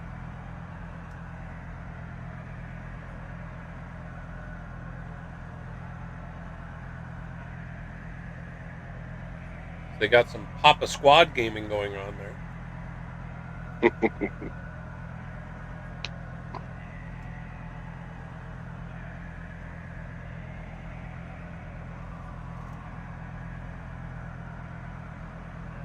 Oh, we got a whole minute left. Let's check out this beautiful interior. Kind of basic. That little screen. That's like a Palm Pilot screen. This is iPad time. For those of you who don't know, Palm Pilot was a handheld device, not a cell phone. The original smartphone. The original smartphone without the phone feature. Palm Pilot.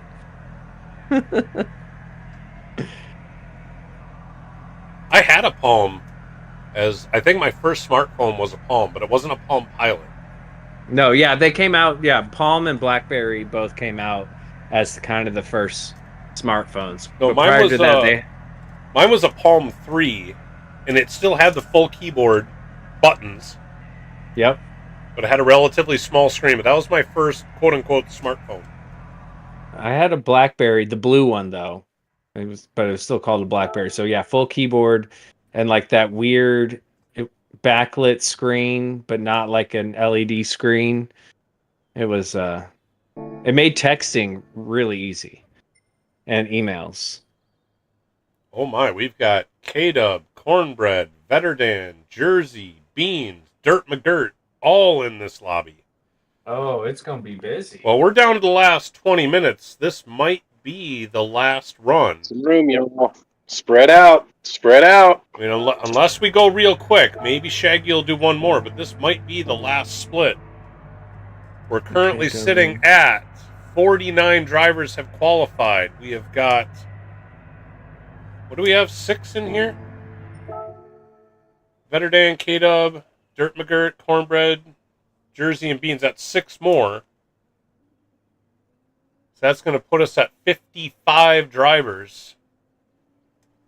So we got people saying they're going to wait for another run because there's too many people. So well, you that guys means we're going to have to get this one going right away. Yep, and it looks like KW, Jersey, Vetterdan are the ones who have entered. Beans is abstaining. Dirt McGirt left. Cornbread left. K-Dub's got a new livery on his Viper. It's very nice.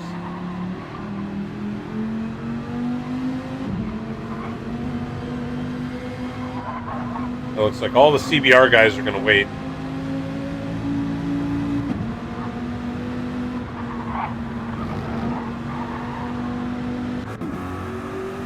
I hope Shaggy just closes the lobby at the end of... No, just kidding. I'm just kidding. Punishment! No, Jake, we kid. Y'all know we ain't serious around here. Vetterdan keeps adding more decals to the back bumper of his car. It's a big bumper. That Corvette has a big old booty. I like big... Or else.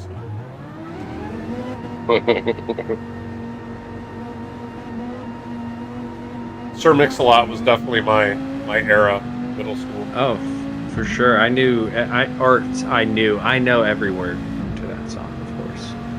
I think everybody knows that song. I won't do it. You could be in elementary school today and you still probably know that song. Yeah. But at the time, not everybody knew the song. Only the cool kids did. Well, that's funny because I knew it and I was not one of the cool kids. Well, see, I was really young, so it was like... I shouldn't have been allowed to hear the song, but I'd heard it.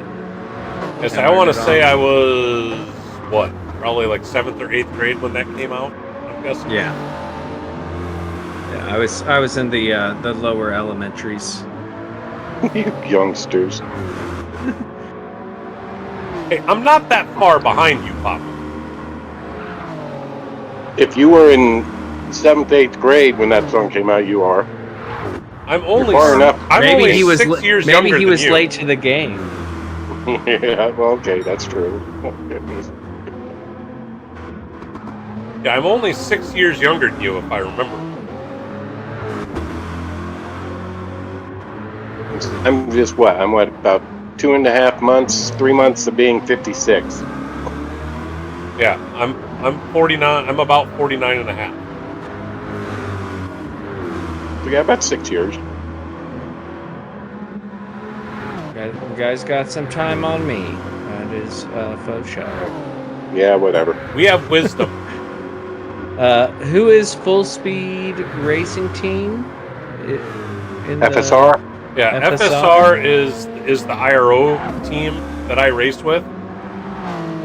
So, Logan, or SRP MR Racing 40, the person who's number 3 on the speed chart, is the leader of that team. Here we go. That's where you're sitting. P3. That answered the question. They had asked where they were sitting. And I was like, I don't know who you are on our list. Oh, he changed his YouTube name. It's Yes, official. he's number 3. P3. Which is Pretty. impressive. I mean, that's a very good time. You know, I'll be honest. When I joined IRO, you know, Logan was very kind of middle of the road. He has picked up his pace in the months that we've been competing in that series. He's become quite the faster driver. Yeah, I'd say.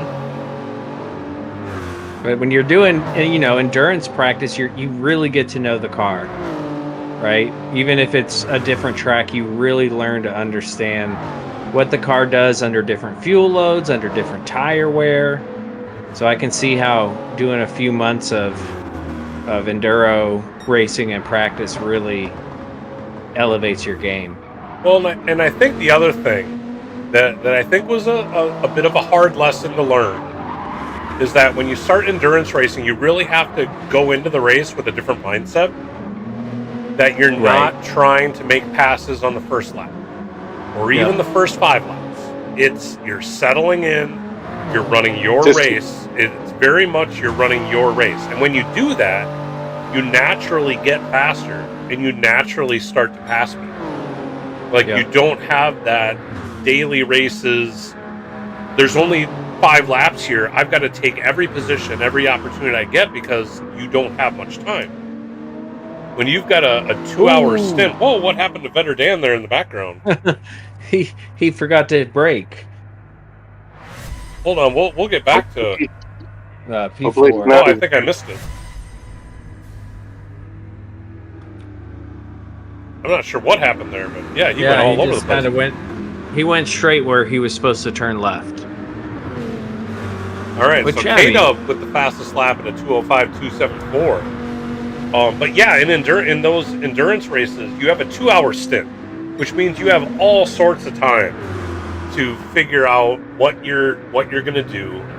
And you know, you make a mistake early on, you're not only losing it for your stint, but you're setting your whole team back for the next 6 hours, 22 hours, depending on how long it is. So there's a very different mindset.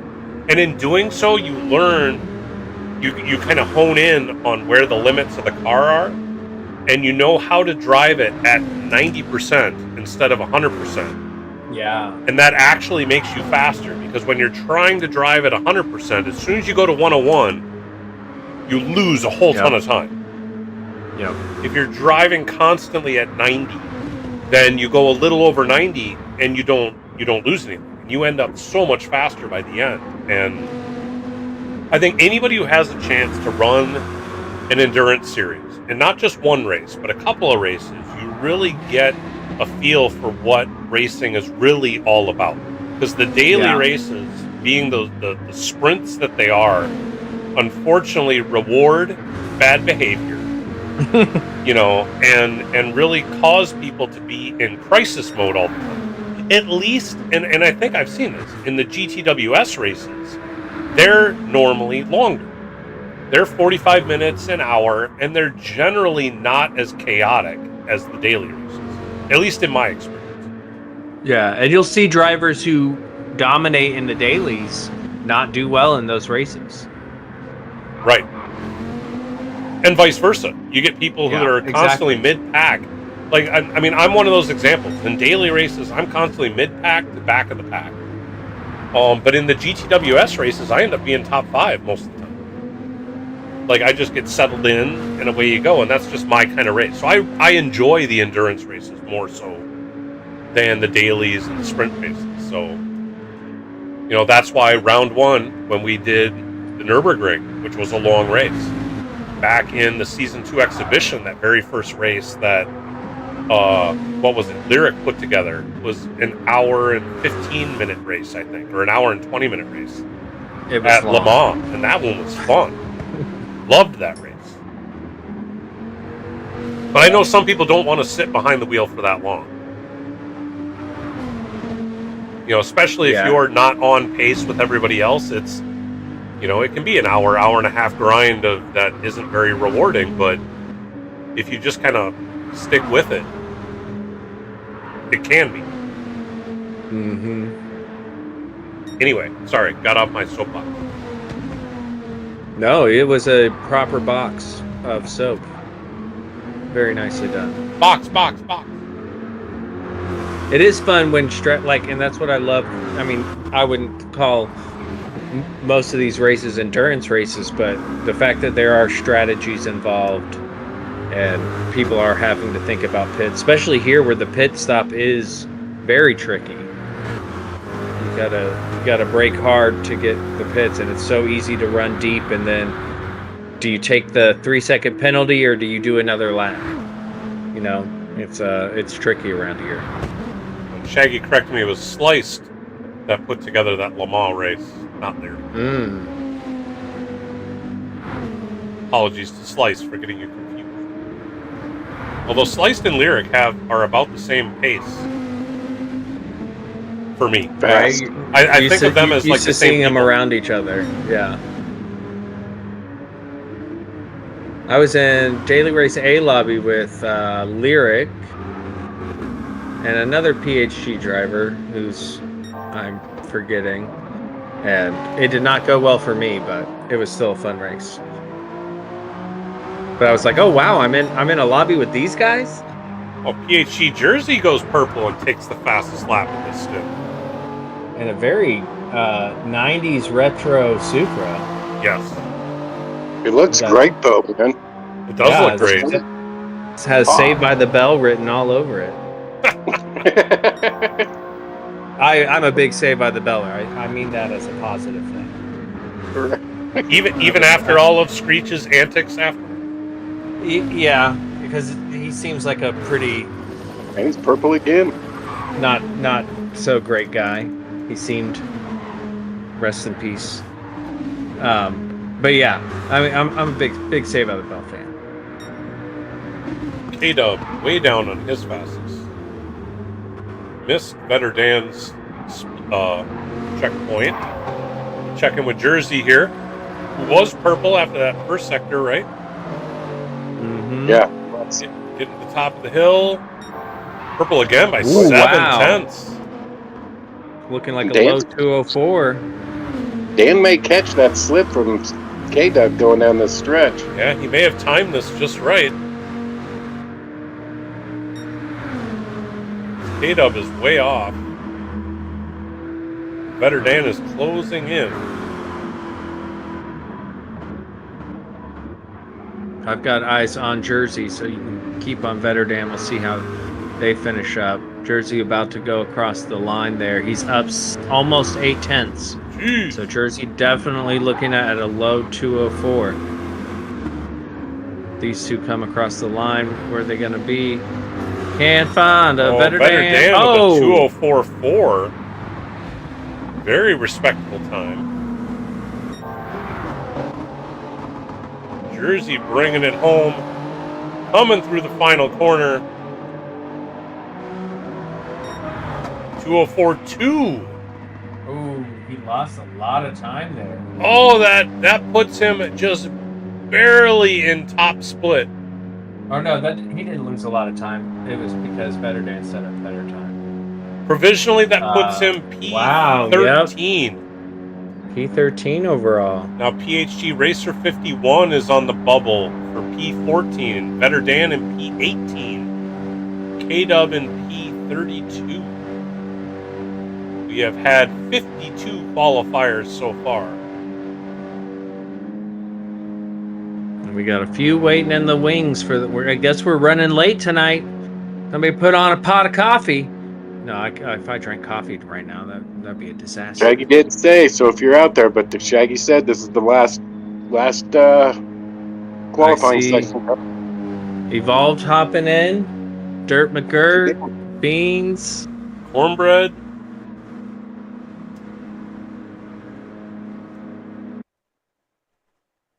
All right, so before we hit the end of the night, I haven't done this all night. You're sitting out there, please remember to hit that like button. Hit that subscribe button. We're up to 513 now. trying to continue our march forward. Yes. Show some support here, guys. I am putting some stuff together. I do plan on having a 500 subs celebration stream in the future. It'll probably be after I get back from Road America, so early August is what I'm planning on. I don't have a date set yet, but there will be fun. We'll do some lobbies. There's going to be some announcements. I'm not giving any hints. Announcements.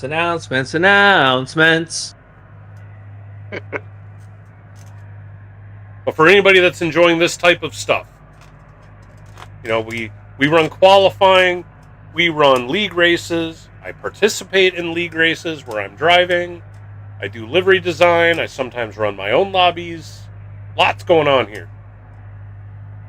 And Papa, obviously, we're all here because of Papa. We're all really here because of Susan. But we're here because of Papa. Facts. papashouseofgame.com. Go to the website. It's pinned in the chat.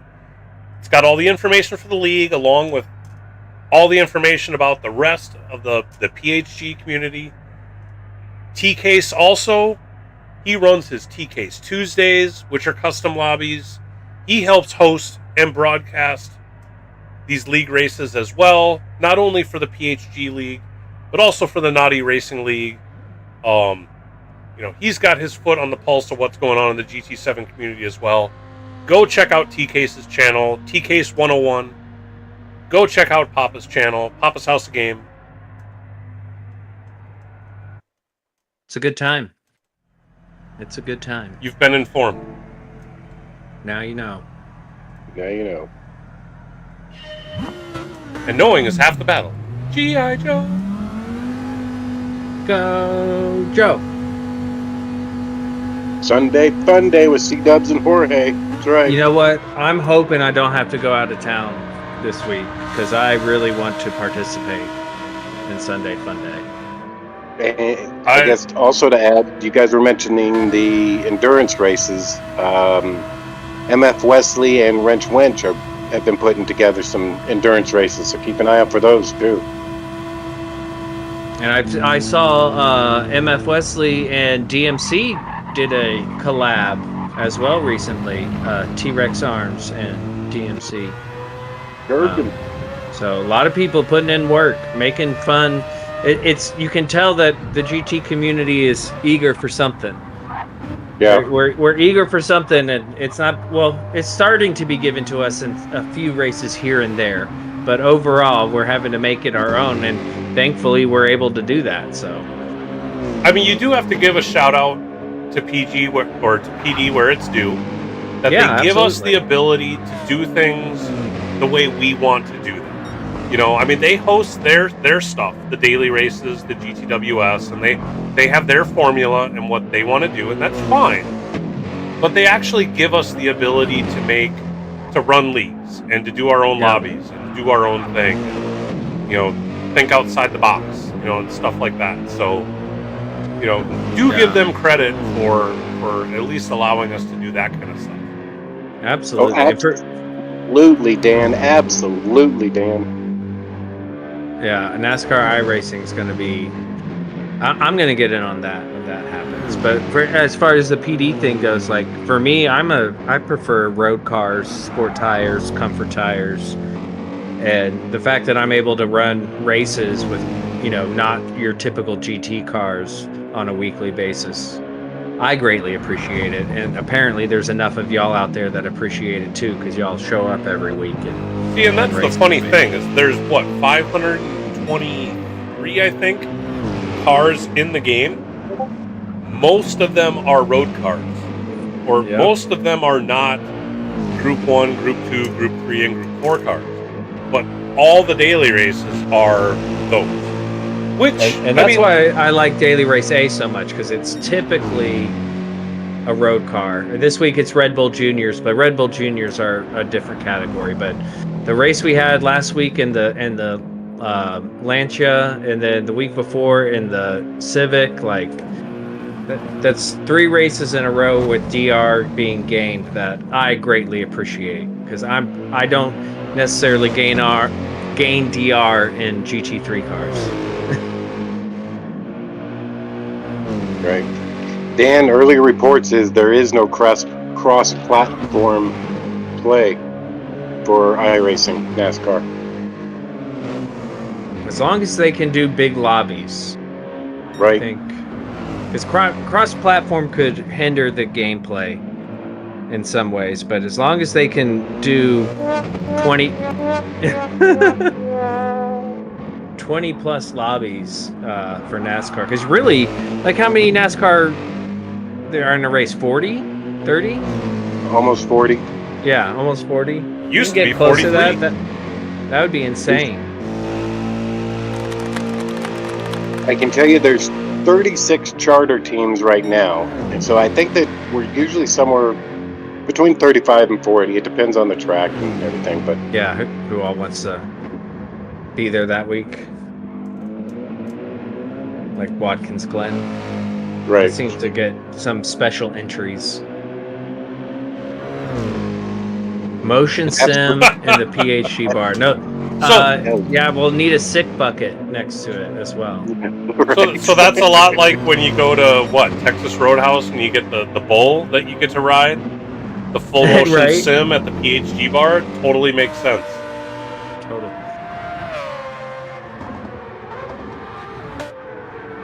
Let's see, Bean set the bar with the 204.165. That's a respectable time. Yeah, very nice. Cornbread putting in a 206.171. Dirt McGirt, ooh, with the 216.421. He must have had an issue. Evolved, I think, hit at the end of that first hot lap, or at least reset to the pits because he's got no fuel burn and no tire wear, and we're 5 minutes in. So I'm not sure what's going on there.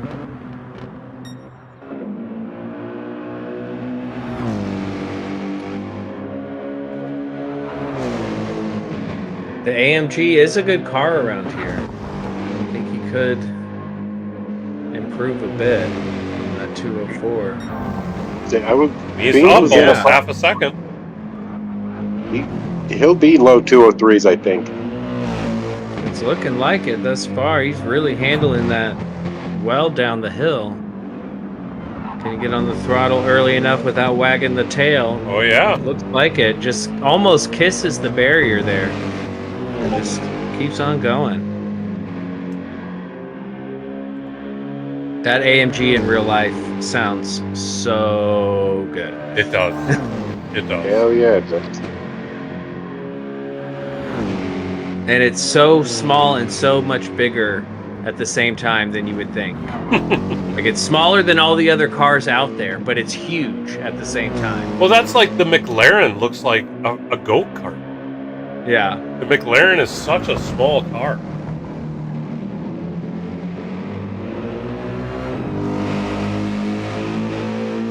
But we've seen that in the game here there too. we go. Oh, he is down 0.6 into the 203 range. That is definitely in top split territory. It definitely is. Yeah, when we saw the Lamborghini behind the Genesis, that was a good display of differences in vehicle size. Right.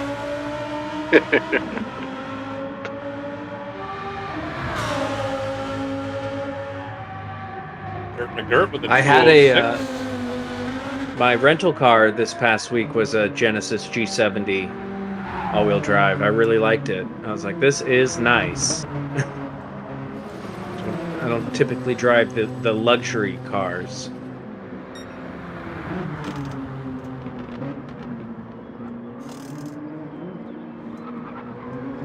You normally get the sports cars or the sedans? Just like you know, a Sentra, a Camry, K5 is usually what I'm K5's driving. sporty. I do like the K5. The K5 is really nice. Sometimes I'll get a Volvo. I do like the Volvos. And then, like, I've had a Mustang and the Mini Cooper. If a Mini Cooper's available, I try to grab one of those because they're really fun to drive. And they're still good on gas, so I don't have to worry about refueling before bringing it back. So a funny but sad story is my oldest son is going to turn 16 in a couple of months. So he's looking at getting his driver's license soon. So we've been talking about, all right, getting him his first car and all that stuff. One of the cars he wants that's on his short list of the cars he wants to get is like a 1980s Volvo station wagon because he thinks they look cool. Because they are cool. I think that is cool. That is like the opposite of cool. No, your son is 100% correct. That is a cool car. Okay. And like the 850 wagons, those things were awesome. Come on, let's go for the 80s Pinto. The death trap? Yeah, with the little moon roof on the side. See, you'll know he'll be safe in the Volvo. Well, I mean, that's true. I mean, I'm honestly on board with it. If he wants to get an ugly car that will keep him safe if he drives into something and he thinks it's cool, go ahead and go with your delusion. I'm fine with it. Well, and if you can get the T5, the inline 5-cylinder turbo, those things are. See, my dad had an 850 turbo, and then he upgraded to the S70 turbo, and my brother got the 850. And so I grew up in those boxy turbocharged Volvos, and those things are beasts. They are so much fun to drive, and the wagons are even. If you want a tank, I grew up driving a 75 Grand Prix. There's a tank for you. I put that car through hell. Back in high school, one of my buddies, he had a 70-something Monte Carlo. There you go. So that was a large metal car.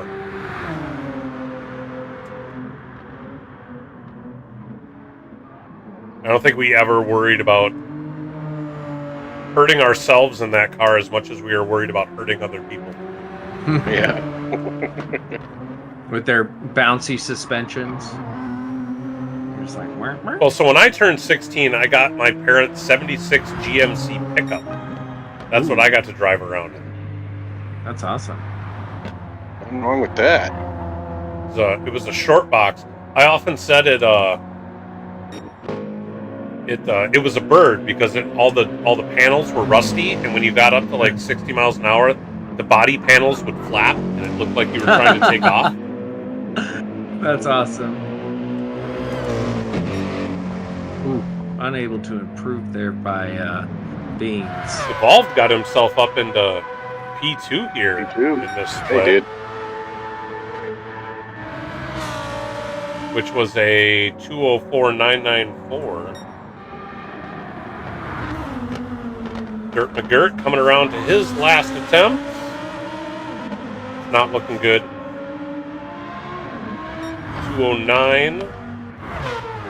Cornbread coming in hot. Woo.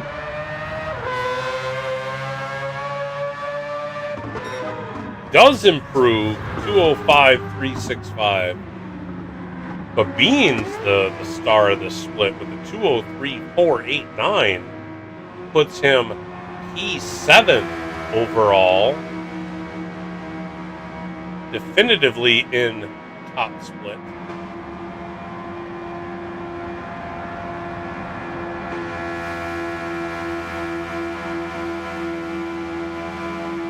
Indeed. Involved with the 204.994. See, where does that put everybody? There we go. Sorted. Yeah, Beans up there in P7. Evolved in P29. Ooh, that's going to put Evolved into split 3. That's not normally where we see Evolved, and same with Cornbread. In P35, also in split 3. Mm-hmm. Don't normally find those guys down there. I think Shaggy summed it up when we started qualifying here, that some of these lower splits are going to see some drivers that just didn't do well in qualifying. Well, last time Evolved was in split 3, that was at Spa, and he started in the back and finished P3 overall. Oh, that's right. Because he was in my race, and he just came zooming past me lap 1. And He just kept moving forward. So, though he may not have the qualifying time, he's got the racecraft. Certainly. We've seen him up in Split 1, Split 2 many times throughout this season. So, no doubt we will see good performance on race day. Mm-hmm. But I think that wraps it for qualifying for today. We had a lot of drivers.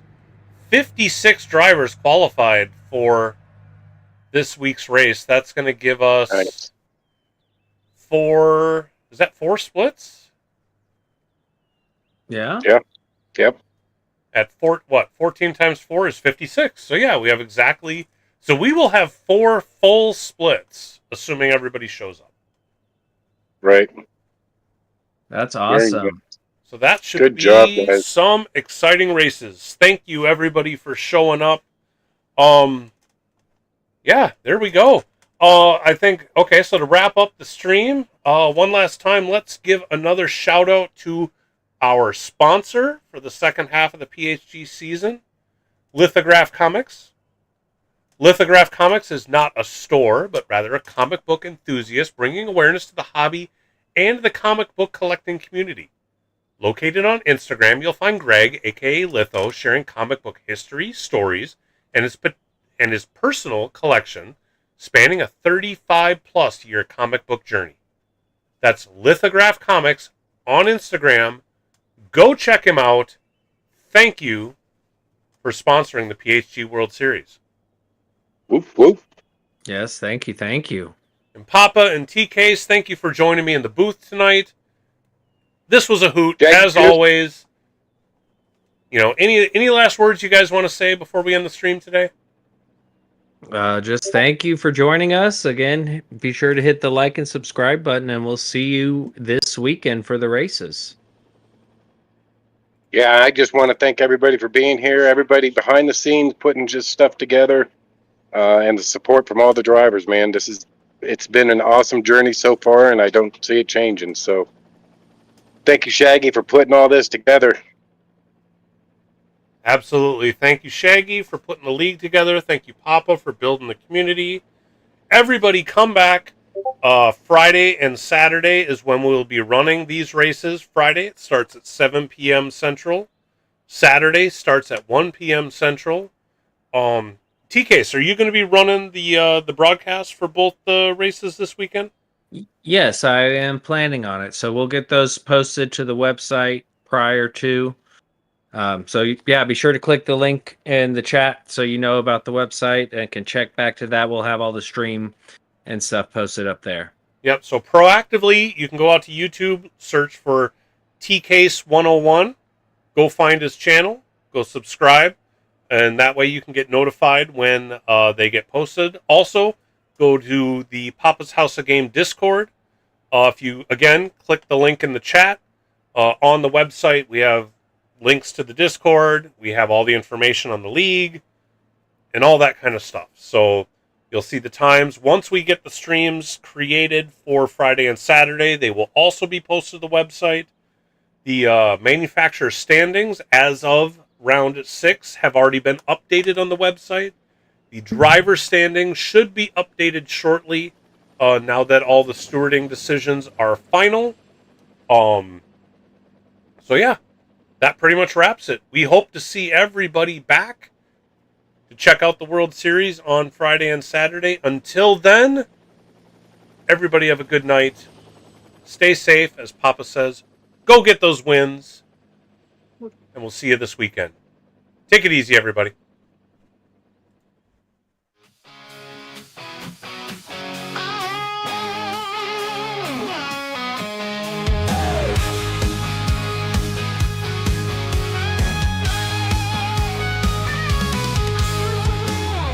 Engines roaring life in the fast lane. PHG, we the name, tearing up the game. Thunder on the track, speed never go lack. Pushing limits, breaking barriers.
dream. Might stumble, fall, but we rise again. For the banner of PHG flies our friend. Great racers, yeah, better people. Rising like a phoenix, ain't no sequel. PHG, baby, we roll the steeple. Great racers, better people. Better people. Oh, baby. Better people.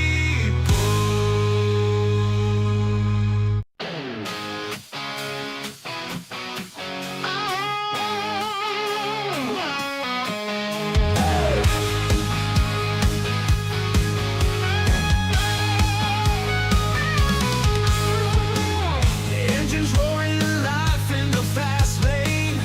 PHG, we the name, tearing up the game. Thunder on the track, speed never go lack. Pushing limits, breaking barriers, ain't looking back. Tires screaming as we take that turn.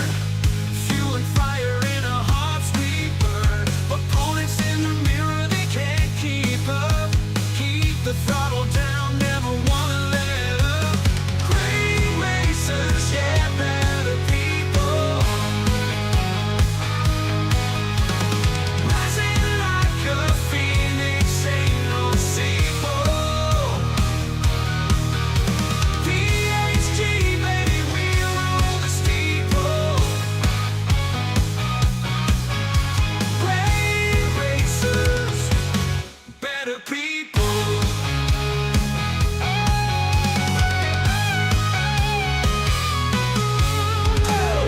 Team strong, bonds like no other.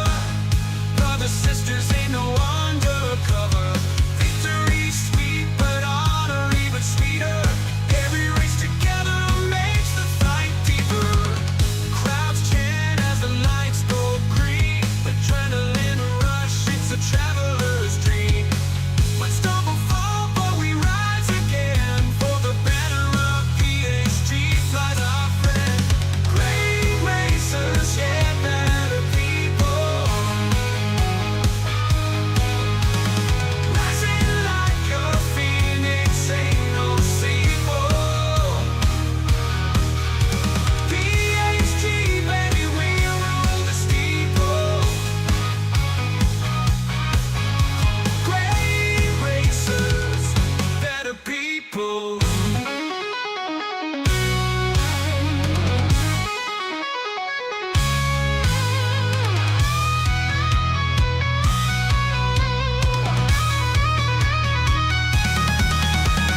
Great racers, yeah, better people. Rising like a phoenix, ain't no sequel.